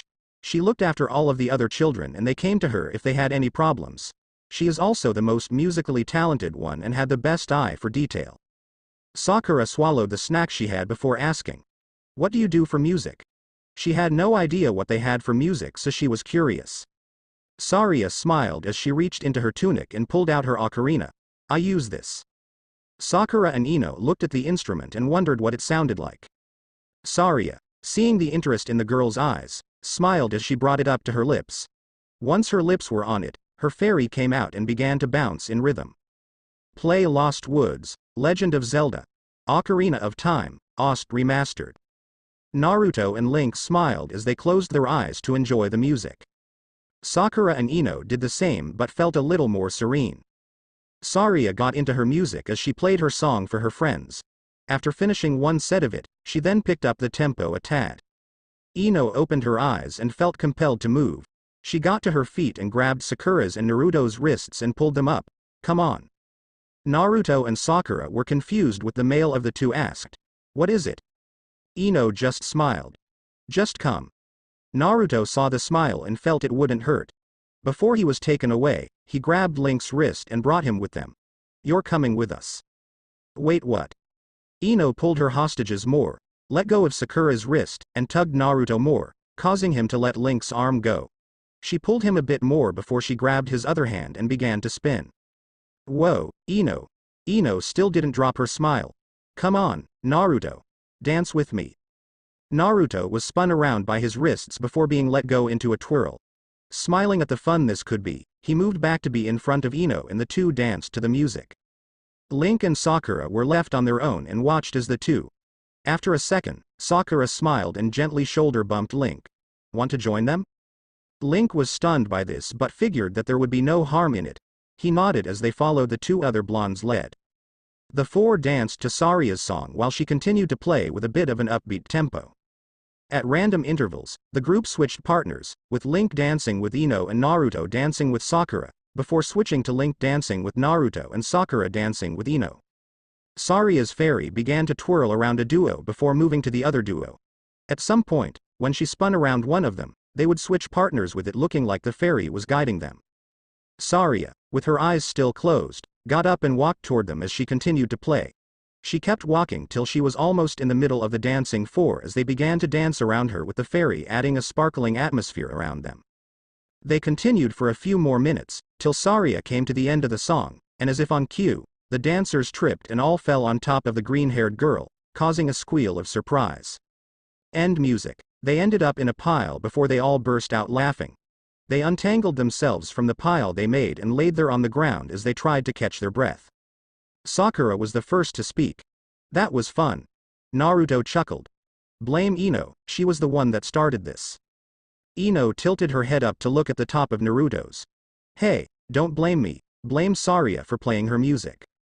Saria turned her head to the right to look at Ino. "I only played my music because we came here for a picnic. You can blame Naruto for bringing us here." "Ain't my fault." Link suddenly felt hungry after walking around the village for a couple of hours. Link frowned as he retorted, "Hey, I may have gotten hungry but Sakura was the one that suggested a picnic." They remained silent before they got into another fit of laughter. Naruto pushed himself into a sitting position. He looked up to the sky to see the sun was getting low. "I think we should get you guys back home."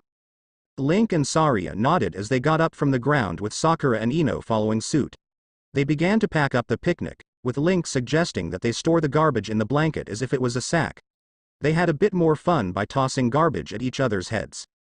Link picked up the sack as he thought himself the reason for the picnic.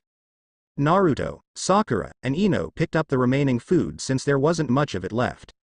Naruto thought about how they should do this and decided, I think we should head to your home first, Sakura, and then Ino. Ino looked at Naruto and asked, why don't we see Sarya and Link home first since they are visitors? Naruto shook his head. Because their village is hidden within the Forest of Death, and I am pretty sure that your parents would kill me if they find out I brought you there. Ino tapped her foot as she gave him a suspicious look. Then how come you get to go? It took Ino a split second to realize her mistake and she was too late to take it back. Because no one is at home to get on my case, was Naruto's soft reply. Ino bit her lip at how stupid her question was. Despite it not fully connecting to the heart of the matter, it did derive from Naruto bringing up the concern of their parents, something Naruto didn't have. Naruto, I am sorry. Naruto shook his head. Nah, it's fine. You didn't mean anything by it, but we should get going. The group nodded and began to make their way back to the path that led down the monument.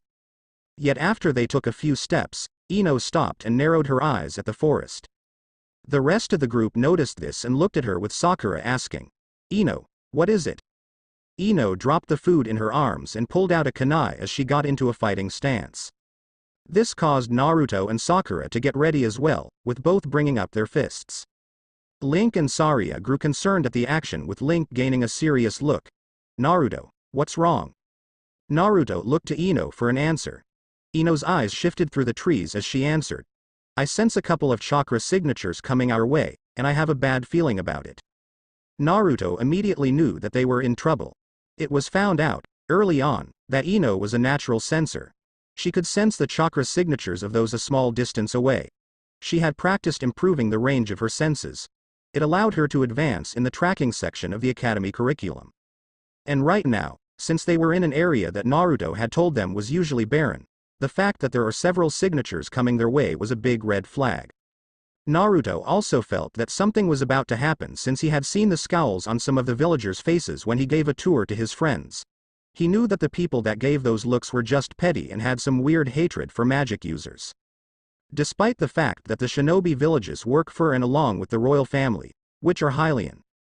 Though Naruto had learned that a lot of chakra users didn't like the fact that they worked under the royal family. They felt that chakra users should be the ones in charge. Stupid idiots. They all saw who it was when a group came out of the forest. Sakura was shocked as she saw one of the ones in the front. Mizuki-sensei? What are you doing here? Naruto should be surprised. In fact, he wouldn't be surprised if Mizuki was the one that gathered all these other idiots. He even recognized the owner of the shop they stopped by because Sarya and Link were looking through the window. Mizuki gave a cruel smirk as he pulled out a kunai.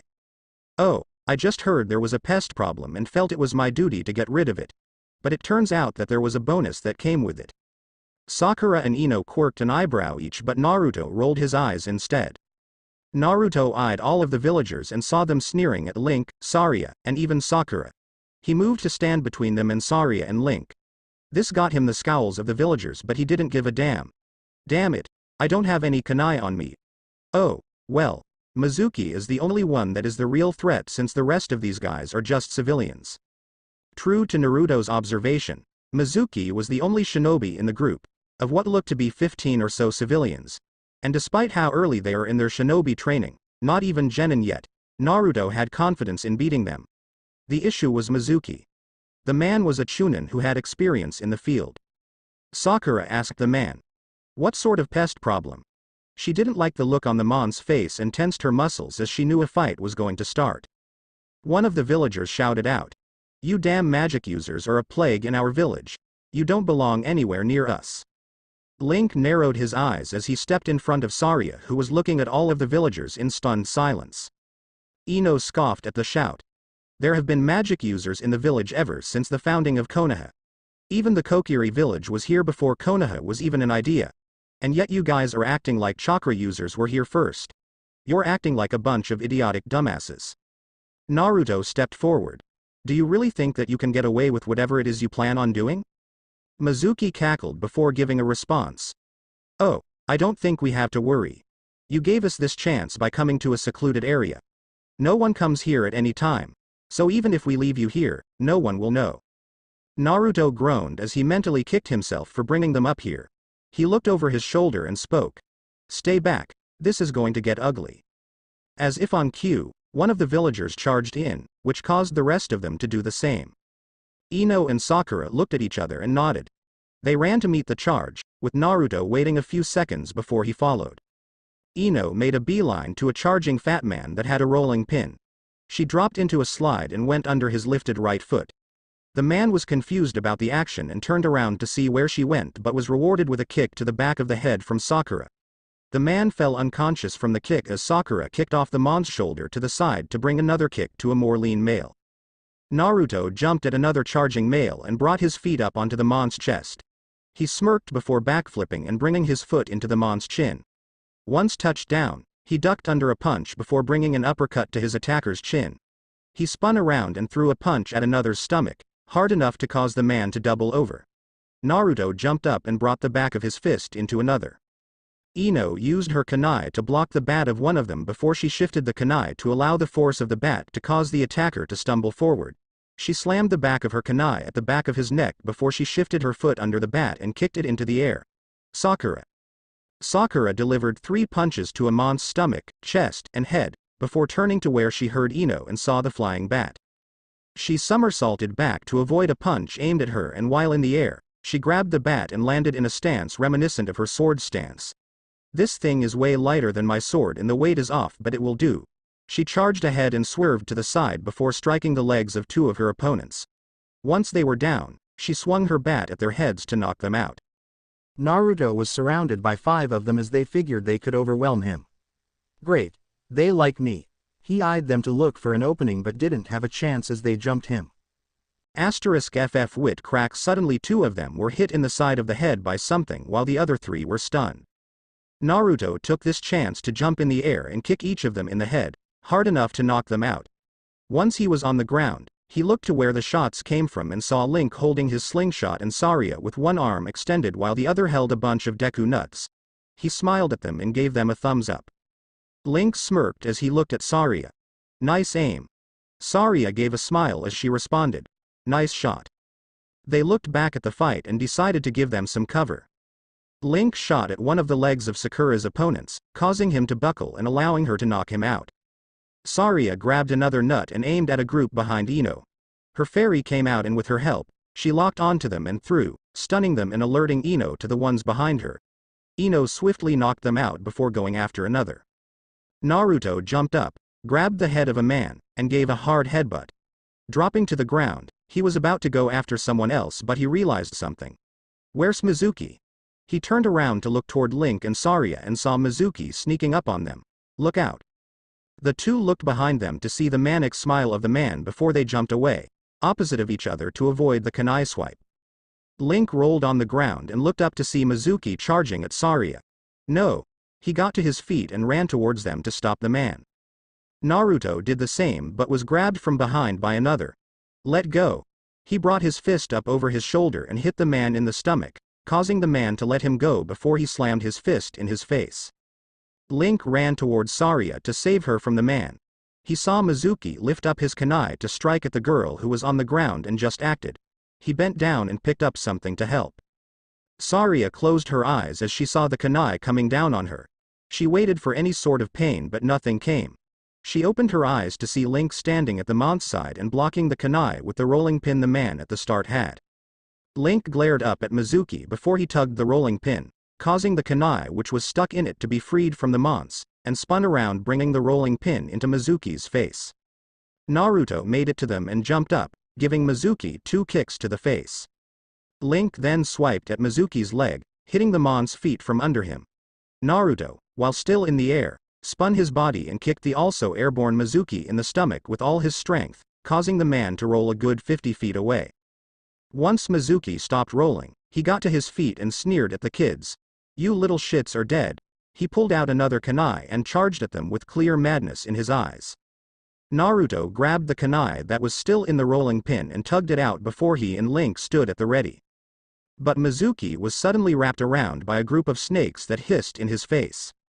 The remaining villagers that were still conscious were also suddenly wrapped in wire, causing Sakura and Ino to wonder what happened. Naruto smiled as he knew who had arrived. What took you so long, Anko? You know the hero arrives at the last second. Landing in the clearing was Anko Mitarashi with a group of Anbu and the Hokage, Hiruzen Sarutobi. They looked at the kids with Hiruzen asking, "Are you all right?"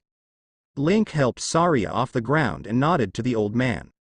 Ino and Sakura looked each other over with Ino asking about Sakura's shoulder while Ino's hand began to bleed again. Naruto sighed as this whole thing was a terrible way to end the day for his friends. Let go of me, you snake bitch. Everyone looked to Mizuki, who seemed to no longer care about the snakes poised to bite him and was struggling to get out of them. Hiruzen walked up to the man as he unleashed a focused blast of ki at him. Seeing the man stop his squirming, Hiruzen spoke. Chunin Mizuki, for the crime of instigating an attack on 2 honored guests to our village and the attack on 3 of its residents, do not expect to see tomorrow. He worded the last part as he did not want to cause concern in the children. Specifically, the Kokiri visitors. Hiruzen glared at the old man and was about to say something till the snakes wrapped tighter on him to the point you could almost hear his ribs crack. Anko gave a cheeky smirk as she wagged her finger as if he was a naughty child. Don't say anything. Might be bad for our poor innocent ears. She emphasized her point as she flicked her pointy ears. This caught the attention of Ino and Sakura as they just then noticed the ears. Both of them were wondering how that was possible since they were pretty sure that she had used a jutsu. Naruto moved to stand next to Anko before looking up at her. Alright, Anko, stop it. Anko looked down at Naruto with a teasing look. Stop what, Gaki? Naruto just deadpanned at her before leaping up and grabbing her ears. Sakura and Saria squeaked in shock as they saw him do that, both gaining blushes on their faces. Naruto landed on the ground and opened his hands to show pointy ears. Ah, Gaki, ruining my fun. The children, sans Naruto, face faulted. Anko chuckled at the sight before grabbing the ears and putting them in her pocket. Naruto smirked back at Anko before moving back to his friends. Hiruzen chuckled before looking back at Mizuki. Take them all to the INT department. They have an appointment with Ibiki and the new Shika graduates. And I am sure the Shika would love to try the new things they learned on people so willing to volunteer. He watched as his Anbu took them all away before he looked to the kids once again. He walked up to them before giving a small bow to the Kokiri children. I must apologize for what some of my citizens did to you during this visit. I knew of the animosity they had, but I did not believe that they would try something like this to those under the great Deku tree's protection. Saria placed a hand over her chest as her heart was still beating fast. She took a deep breath to calm it before speaking. You do not need to apologize, and I am sure that the great Deku tree will not blame you for this. Regardless, I will meet with him as soon as I can to apologize. Naruto walked up to Hiruzen as he asked, what is going to happen to Mizuki and the other idiots? Hiruzen looked at the boy before speaking. They will be dealt with once their punishment is over. Naruto sighed as he felt a bit petty against the teacher since he still remembers how hard the man went against him and Sakura. He wanted to give out his own form of punishment, but he couldn't think of anything that would fit the crime. Hiruzen, however, did have an idea. Something that he was sure could be considered cruel. But with how these people acted around the Kokiri children, he could only imagine the backlash that would come if they did it to visitors from Hyrule. But that is for another time. He looked at Naruto and spoke in a softer voice. I think it is time you took them home, Naruto. Let us handle the problems here. Naruto nodded before moving to his friends. I think this marks the end of your tour. Sorry it didn't go as smoothly as I would have liked. Saria smiled as she patted his shoulder. It's fine, apart from this last event, we had fun. Right, Link? Link nodded as he rolled his arms since it felt strained from what he did earlier. Naruto gave a small sigh of relief before looking at Sakura and Ino. Let's still go with what I said earlier. Sakura shook her head. No, let's just get them home first. She pointed at Link and Saria. We won't go into the forest of death with you, but we can at least go as far as the gate. Ino nodded as she stood next to Sakura. Naruto looked at the two and saw that they wouldn't be swayed from this decision. Sighing in defeat, he nodded and they began to make their way back down from the top of the monument.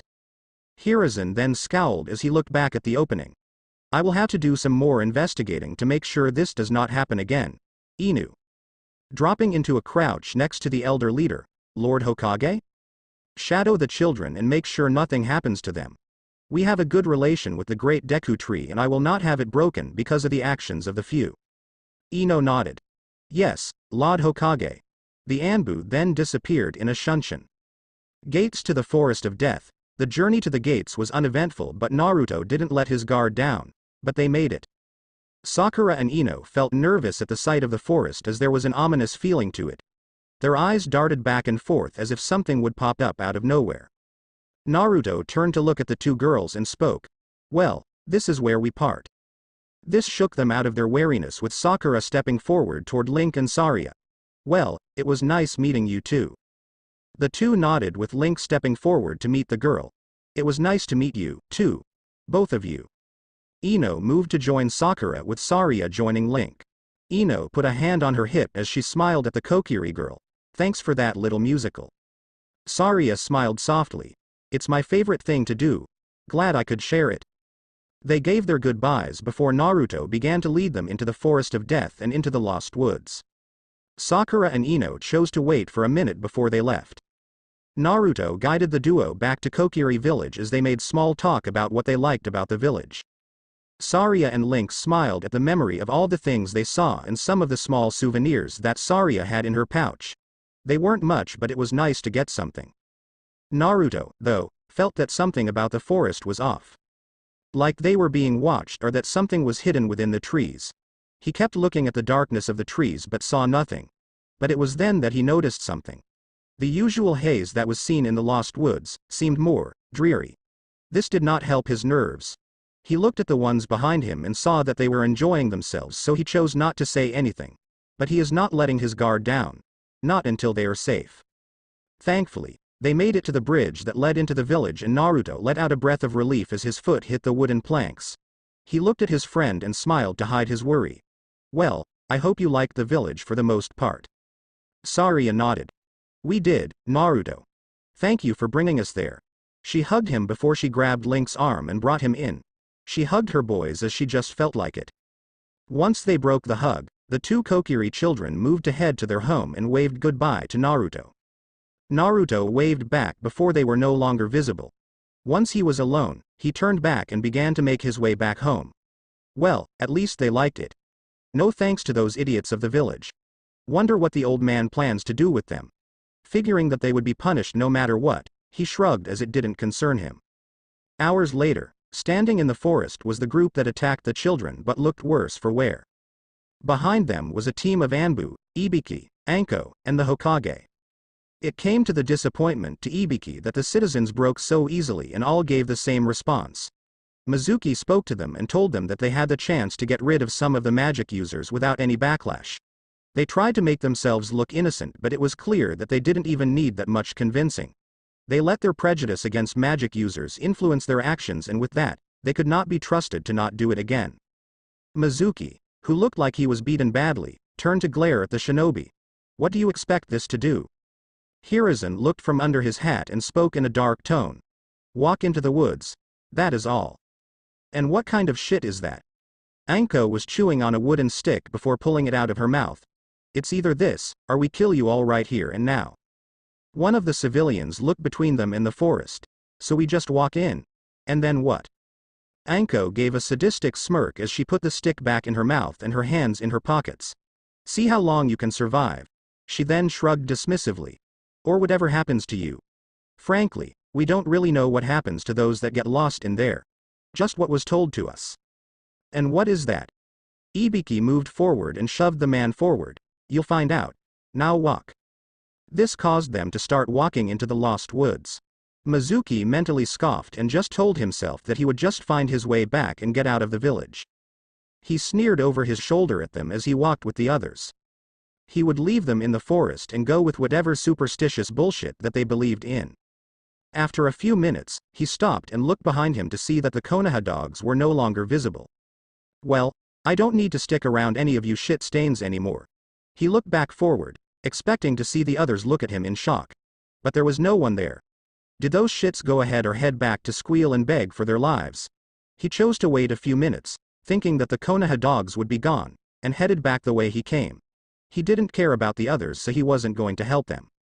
After a few minutes of walking in the direction he came from, he still didn't see any sign of the forest entrance. What the hell?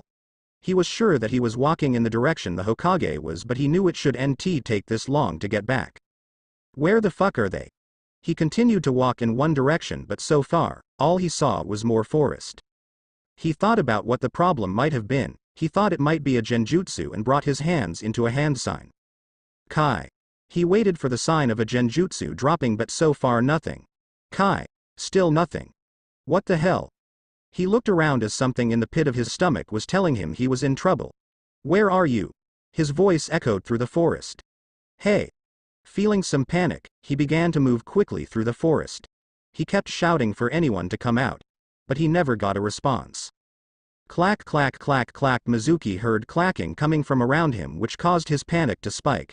He began to move away from the sound, but it seemed to get closer to him the more he moved. He began to run, deeper into the forest, but not getting any further from the clacking. He tripped on a root and shuffled away from the tree. It seemed to also get darker the more he moved, but he had no idea what else to do. Get me out of here. He got to his feet and ran. Deeper into the woods. Deeper into the darkness. The more and more he moved, the more lost he became. Naruto was sitting in the classroom as Iruka continued to talk about history, this time about the village itself. The history of the village was when Hashirama and Madara Uchiha met with the royal family of the time to establish where they would be stationed. It was when they met that they were given a location that would be beneficial to them. Once they were given the spot, Hashirama and Madara arrived and checked the surrounding area to know if there was anything they needed to know. That was when they met with the Deku Kingdom. The Deku people helped them build the starting point of the village hidden in the leaves, and that was when they created another ally that day. There was a rumor that said that Hashirama and Madara were given a mission as well, but it was just a rumor. There was no real proof of such a thing, though there was a thing about Madara's brother dying because of it. Though that was proven wrong, as Madara's brother died due to a run-in with a monster that got the best of him. It was because of the death of Madara's brother that caused the man to abandon the village without a word. Hashirama had sent out search parties to find him, but they were unsuccessful, and after years of no sign of him, the search ended. Hashirama continued to build the village to the point it reached its current size. Naruto already knew this since he had already listened to the lecture before, but there was something more to it that was never in the lecture. Something that he had learned from the Great Deku Tree. A good amount of the forest that took up the Lost Woods was actually made with the help of Hashirama and his wood style. Originally, the Lost Woods was much smaller than it is, but when the man met with the ancient tree, he helped make the forest much larger. After that, the Great Deku Tree released his magic into the forest so that the Lost Woods would expand. It wasn't known why they needed to make the forest larger, but no one really asked, and Naruto didn't ever feel like asking. With the village established, Konoha later became one of the trusted forces that fell under the royal family. That is why when sent out on missions, whether for village revenue or for the royal family, it is expected that you act as representatives of the king. Many of the students were taking notes about the lecture, with a few of them falling asleep because of the tone Iruka had. Since this was a general history class, both humans and Hylians were in this class listening to the man. Naruto was close to falling asleep thanks to the man's boring voice. Rumble. The class paused for a second as they felt something shake the building. It wasn't anything major, so they didn't pay much attention to it. In fact, they just assumed it was one of the shinobi or adept magic users using something powerful. Possibly some training. Naruto looked out the window and wondered what the noise was, but he was like everyone else. He thought it was just someone training in one of the training grounds. He remembered a time when a couple of weirdos in green ran around the village screaming about soup or something like that. He didn't know what it was since they ran by so fast it was hard to hear or see anything. All he saw was green. He would have thought it was one of the Kokiri villagers, but they never left their home. Link and Saria were the first ever as far as he knew. Naruto, pay attention. Naruto felt something strike his head, and he was forced to look back forward with a tear in his eye as he saw that Iruka had thrown something at his head. Iruka sighed before he tapped his book in his free hand. This is going to be in the exam, so pay attention. Come on, Iruka, we know this stuff already. Yes, but you can never be too prepared, and I would like to give you all the best chance you can have in passing. Naruto groaned as he dramatically leaned back. This got a few chuckles from the class that did their best to hide them. He did his best to stay awake for the rest of the lecture, but Iruka is just so boring when it comes to teaching. Despite how Iruka was acting like he normally did, he was doing his best to ignore the betrayal he felt from his friend attacking Naruto and his visitors from the Kokiri village. At this point, the news had become widespread and many could not believe that those people would attack kids. The anonymity between the two users seemed to be something that blinded many. He hoped that one day, there would be no such thing, but he had no idea when or how it would happen.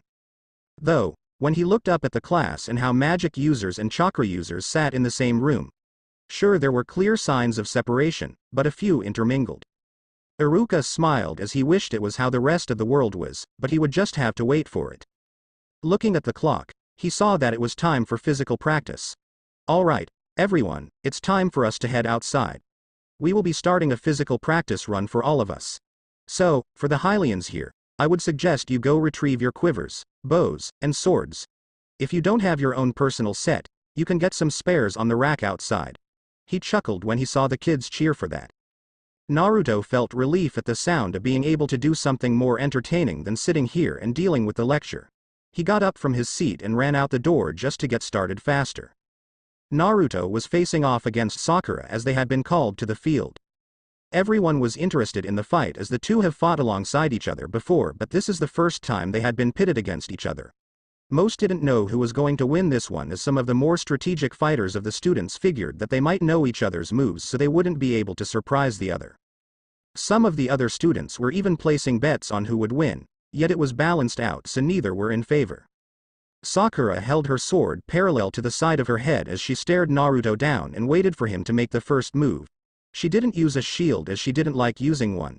Despite how it was standard to have one to be a knight, she decided to not go the standard way. It was a recommendation but not a requirement. Naruto had a kunai in each hand as he was doing the same thing to her. He had his arms at his sides so that he could use one for defense and another for offense depending on the oncoming attack.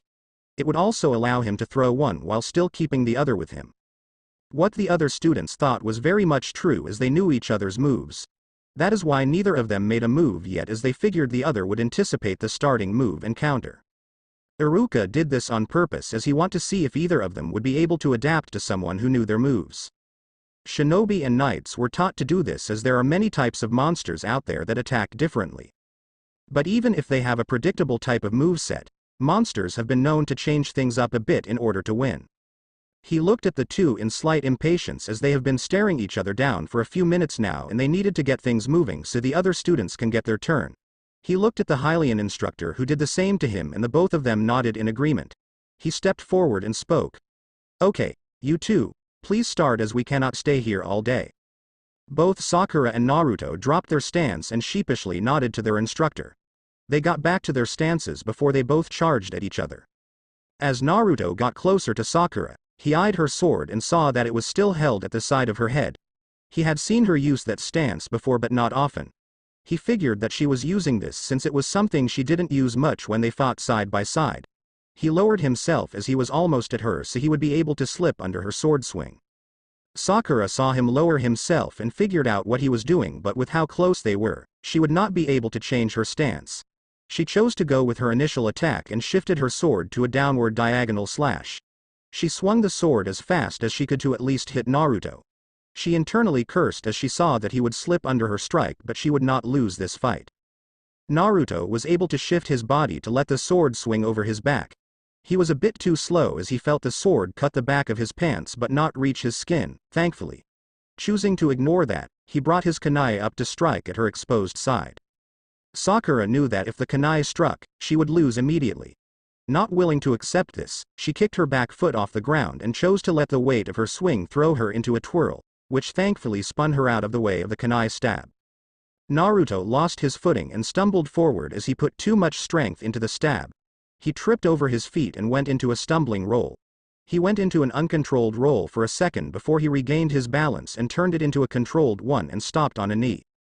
Sakura was getting dizzy at the unorthodox dodge she did, but she was able to stay on her foot as she twirled. She brought her other foot down and was able to stop her spinning, but it didn't stop her dizziness. The world spun for a second before she shook her head to rebalance the world and checked to make sure she still had her sword. The two had their back to each other before they turned to face each other and brought their weapon up to strike at their opponent. Sword met kunai. Kunai deflected sword. The clanging of metal was heard as the two were now exchanging blows. The other students were cheering for one of them to win, mostly to the race they were affiliated with, but they were enjoying the fight regardless. The two got into a blade lock as they stared each other in the eyes. They tried to push each other back, but they remained in place. Sakura had to backflip to avoid the sweeping kick Naruto did. Following his missed attack, he threw one of his kunai at Sakura when she was mid-jump, aiming for her back. Sakura, though, instinctively raised her head and swung her sword in an uncomfortable way to deflect the kunai. Naruto charged toward where she would land so he would be able to get a strike in. Sakura was able to land on her feet and brought her sword up to block the kunai and had it slide up the blade to move over her head. Naruto was not prepared for the kunai to scrape up her sword, so he was open by the pommel strike to his face, but leaned back in time to watch the sword fly over his nose. Once the sword passed, he brought himself up and slammed his forehead into Sakura's face. Ino winced to the sight as she saw her friends fight. She knew how hard Naruto's skull was as she had been hit by it before when they ran into each other, literally. Her head hurt for days after they headbutted each other. Sasuke was watching in interest as he still tried to figure out who would win this. He watched as Sakura recovered and swung her sword at Naruto, who blocked it with his kunai as his feet dug into the dirt. Sakura looks like she is gaining the upper hand. I wouldn't say that just yet. Sasuke looked to his right at Shikamaru, who was analyzing the fight as well. What makes you say that? Shikamaru's eyes watched the two combatants as they continued to exchange blows. Naruto has been known to pull out shocking comebacks. Not only that, but he has been the one to throw more attacks at her than she has at him. Sasuke looked back and could see what the Nara meant. He saw that Naruto was throwing more attacks at Sakura, but it still didn't look like she was faltering. This fight can still go either way. Naruto and Sakura jumped back as they finished their barrage of attacks. They were panting though after all the energy they spent, but they knew they had to keep going. The match wouldn't be over till one of them fell. Naruto looked at his kunai and could tell that it was not going to last. The blade was chipped in multiple areas and there was a deep one that almost reached the halfway point. His kunai was standard metal while her sword was custom-made. Custom-made weapons tend to have higher durability, not to mention that magic is often used in Hylian wares so they last much longer. Naruto gripped his kunai tighter before he charged at her with the intent of using the kuna one last time. He grinned as he saw Sakura charge at him as well. The two ran as fast as they could and tensed their arms to swing their weapon. Naruto lowered his arm to swing his kunai to meet with her downward strike. The follow-up move will decide the winner. *CRRRRCK, boomed suddenly, the ground underneath the two burst open, throwing them back. Everyone got up in shock as they didn't know what just happened. But before they could go help them, they felt the earth under them shake as it cracked as well. They all jumped away as the ground underneath them burst in the same way. Naruto came to a rolling stop and looked at where he was just standing to see what happened. It was only by quick reflexes and luck that he avoided a set of sharp teeth that threw themselves at him. He tilted to his left to avoid the strike and jumped away from it. Once he was clear, he saw that it was some weird blue plant that had a mouth in its bud. It looked like it had sprouted out of the ground a few feet away from where he was at. With his adrenaline still high, he tensed his legs in order to attack the weird plant, but the second he took a step, he had to jump away as the floor under him bulged. He jumped away from that spot as another set of sharp teeth popped up from the ground.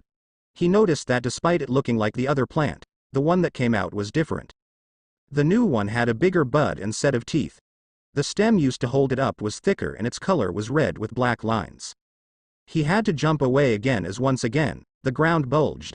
He was able to get away without panicking, but this time, when the plant missed, it went back into the ground before it popped up behind him. He dodged the bite from behind before he brought his worn-out kunai down in its extended stem. He was glad that he was able to kill it with one hit, but he didn't have time to bask in his victory as 3 more of them came from the ground.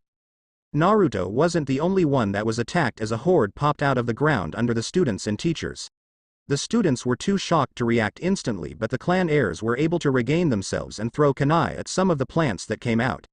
Yet some of them missed as the plants retreated back into the ground before popping out somewhere else to attack another student. The instructors found themselves in the same predicament but were having more success in killing them. The shinobi were able to dodge the attack and slice the stems, while the Hylian instructors were able to avoid the attacks and strike down the plants with arrows. Naruto cut the 4th red plant that had attacked him and took a moment to let out a breath. He looked over his shoulder to his classmates and was about to go help when he felt something sharp bite onto his leg. Arg! He looked down to see what bit him and was shocked to see a red plant bite him. He thought it was another one that came out of the ground, but when he looked at the stem, he saw that it wasn't connected to anything. This made him realize that it was one of the ones he had killed earlier. Choosing to just ignore the fact that the thing that he killed was still alive, he brought his kunai up to strike at its head, but it was then that the other red plants began to bounce on the ground, with one of them jumping at his raised hand. He moved his arm out of the way in time to avoid it biting his hand off, but he still had the one on his leg hindering his movements. He lost his balance and fell to the ground and saw the other plants jumping at him. He panicked and closed his eyes in anticipation of the pain. Ha! Schlink ** Naruto opened his eyes to see Sakura with her sword held up at an upward angle. Sakura had cut the attacking plants in half before she turned around and brought her sword down in a stab at the one that was biting down on Naruto's leg. Naruto watched as the monsters dropped to the ground and this time didn't move at all. He looked up to see Sakura holding a hand out for him to take, which he did gratefully. Sakura pulled him off the ground and looked at his leg. "You gonna be okay?" Naruto looked at his leg and saw that it was bleeding. He shook it a bit and could tell that it would hinder him a bit but not entirely. "It'll be fine. I can still fight." Sakura nodded. "Good, cause here they come." Sakura held her sword at the ready as a few more plants burst from the ground and began to clatter their mouths at them. Naruto nodded as he held up his kunai to pay them back for what one of them did to his leg. He then noticed that his kunai was now close to breaking since the chips in it were now large enough that he could snap it in half if he put some force into it. He frowned as he knew he wouldn't be able to use it for much longer till something caught his eye. On the ground was one of the monsters that were dead and saw that its stem was becoming stiff and began to look familiar. He reached down and picked it up, causing the monster's bud to snap off. He paused as he saw the bud shrivel up and harden into something else familiar and picked it up as well. He looked at the new items in his hands and realized what they were. It's a Deku stick, and a Deku nut. Not wanting to think about it, he held the stick up as if it was a sword since it would be useful in this fight and pocketed the nuts for later use. The two looked at each other before they charged at the group. Cutting as many as they could down, they split up and began to help out their classmates. Naruto couldn't help but wonder. What the hell is going on? Where are they coming from?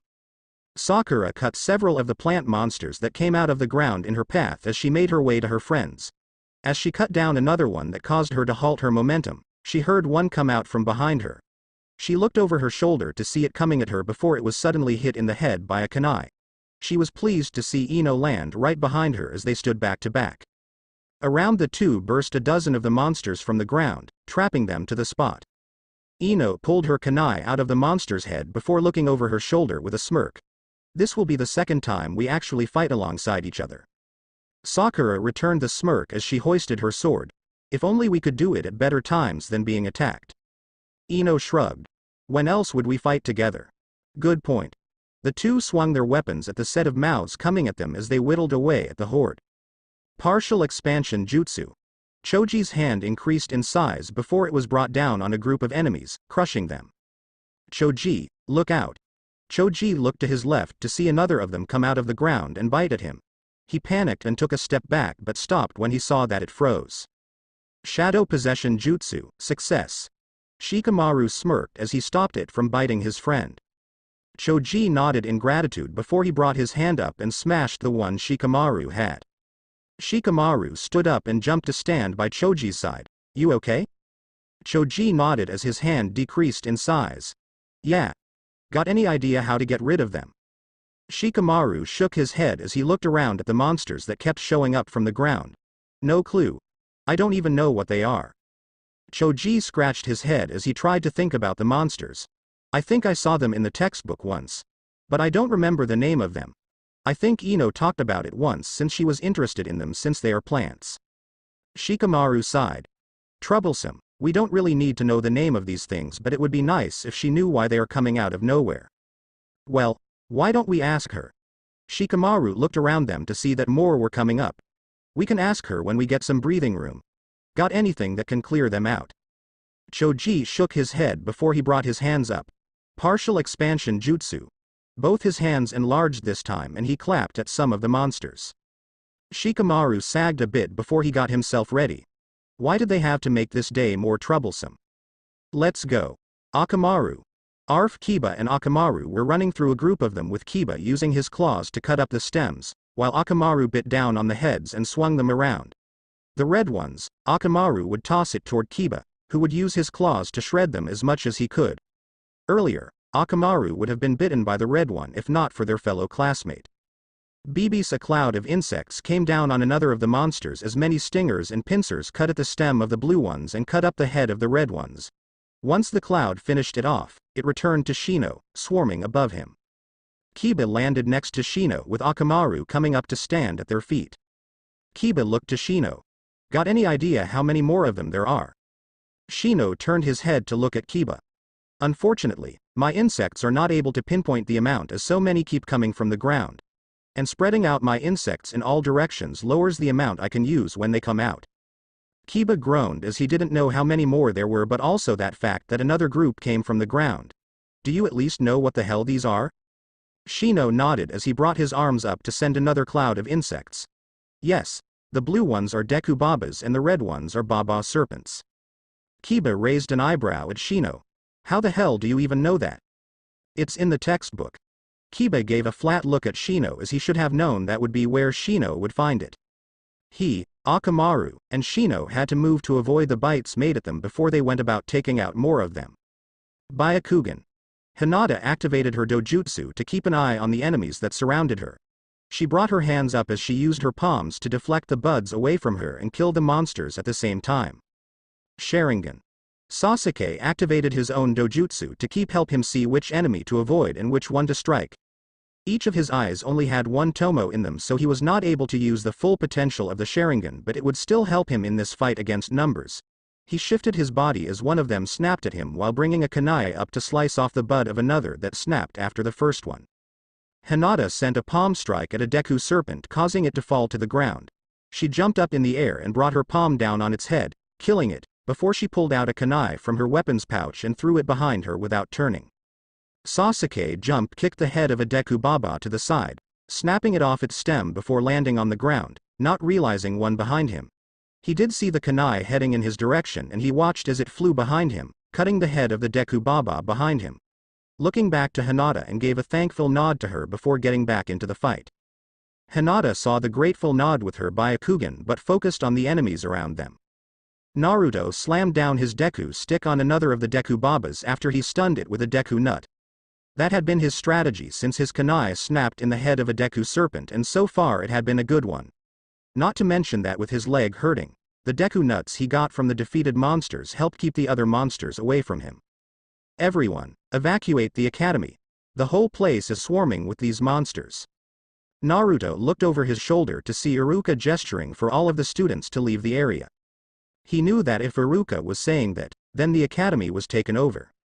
He even saw many of the other instructors from the other classes were outside and leading the other students out while they all fought the ones in their way. He was about to head toward him but found his pathway blocked.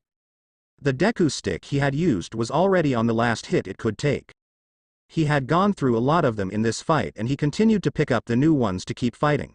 Seeing that he would not be able to get through the monsters, he threw a Deku nut on the ground, stunning them all, and jumping in the opposite direction to jump over the academy wall.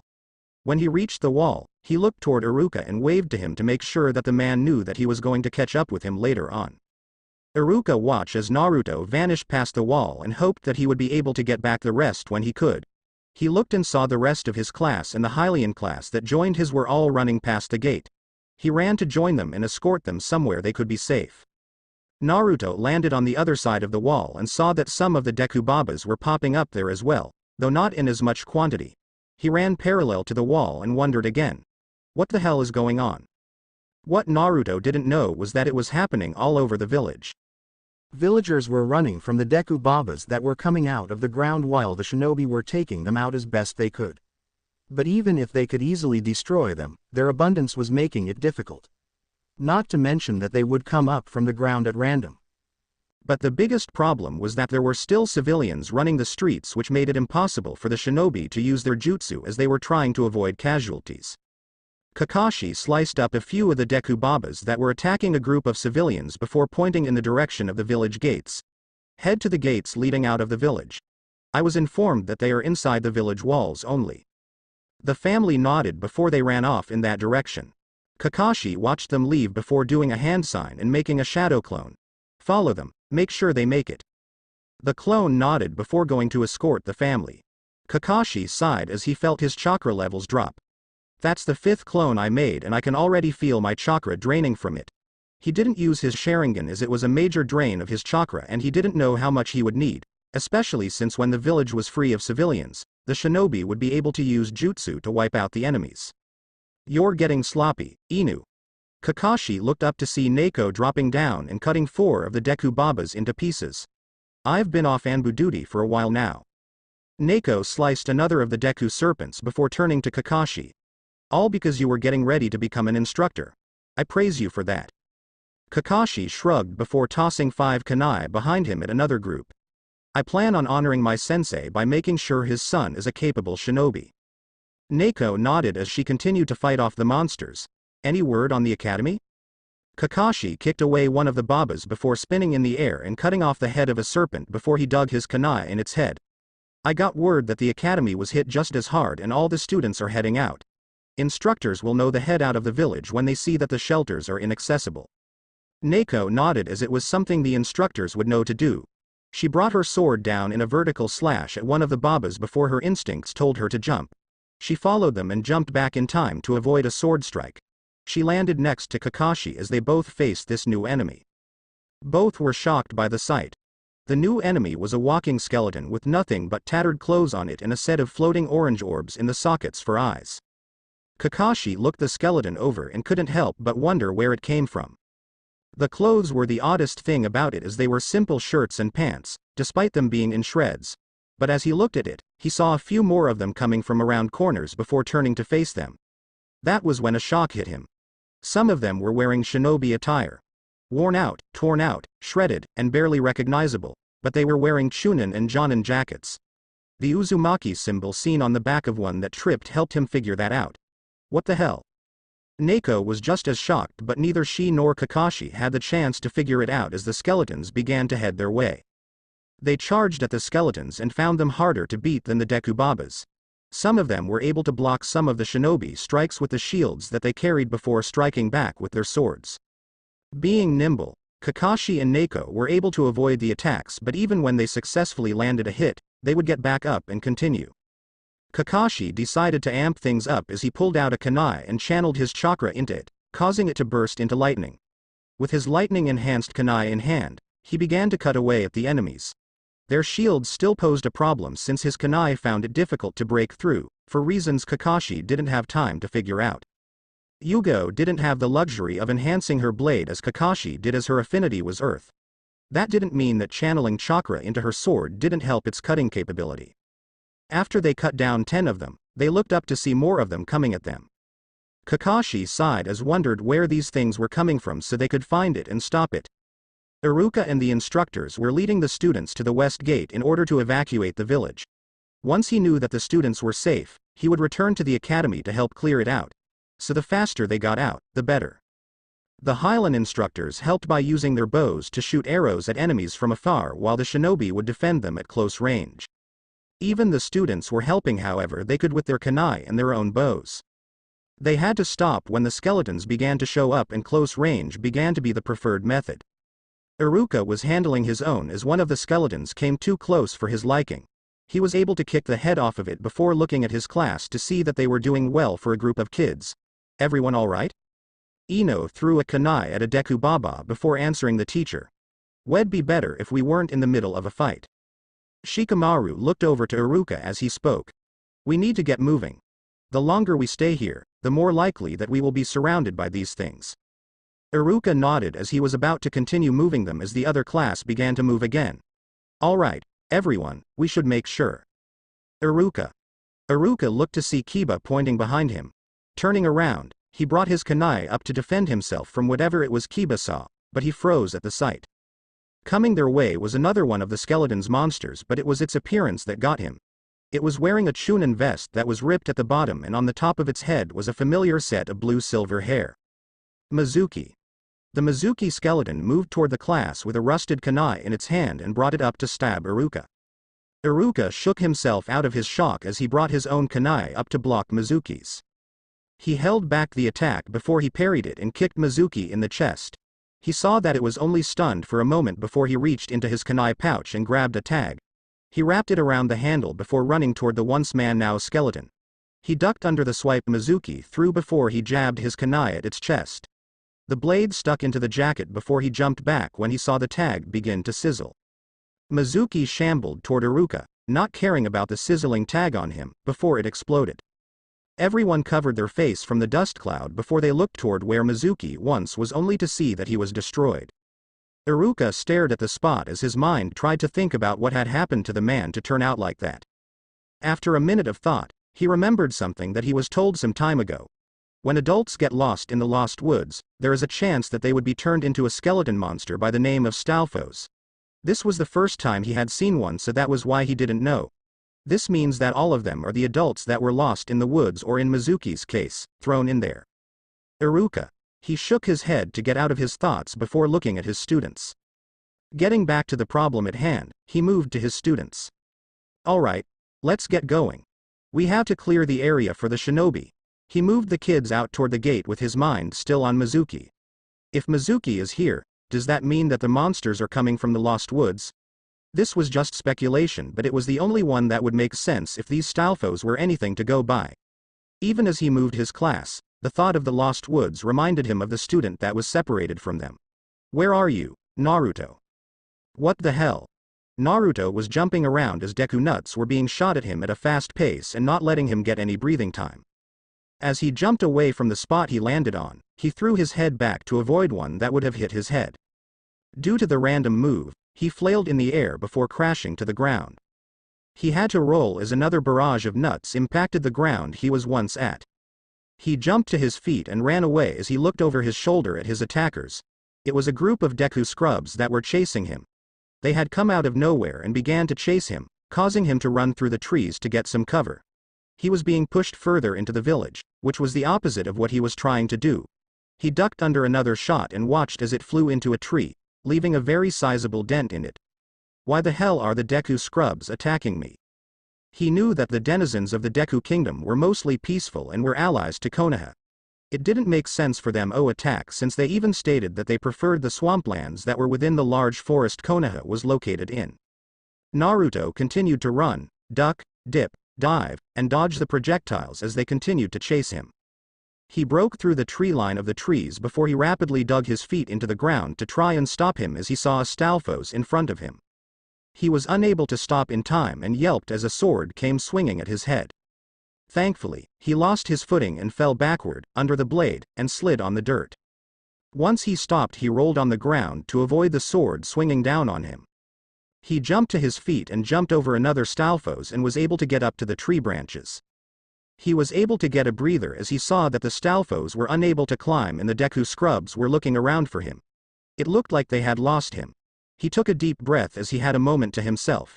He looked down at the enemies as they continued to pile under the tree he was at. What the hell is going on? The Deku scrubs wouldn't attack us like this, and those are Stalfos, right? He knew about them because the great Deku tree told him about them. It was the reason that no adults would go into the Lost Woods, to avoid finding these monsters and to avoid becoming them. It's similar to the kids, as they wouldn't want to become Skull Kids. He sat on the branch as something about that current thought caused him to stick to it. He crossed his arms and thought about it. Stalfos are adults that got lost in the Lost Woods, and they are here, in the village. But if they are here, that means... Something clicked in his mind before he got back to his feet and spun his head around to figure out where he was. If the Stalfos are here, that means that he finally figured out where he was, and when he turned in the direction of the Forest of Death, he jumped in that direction, keeping to the treetops to avoid the monsters.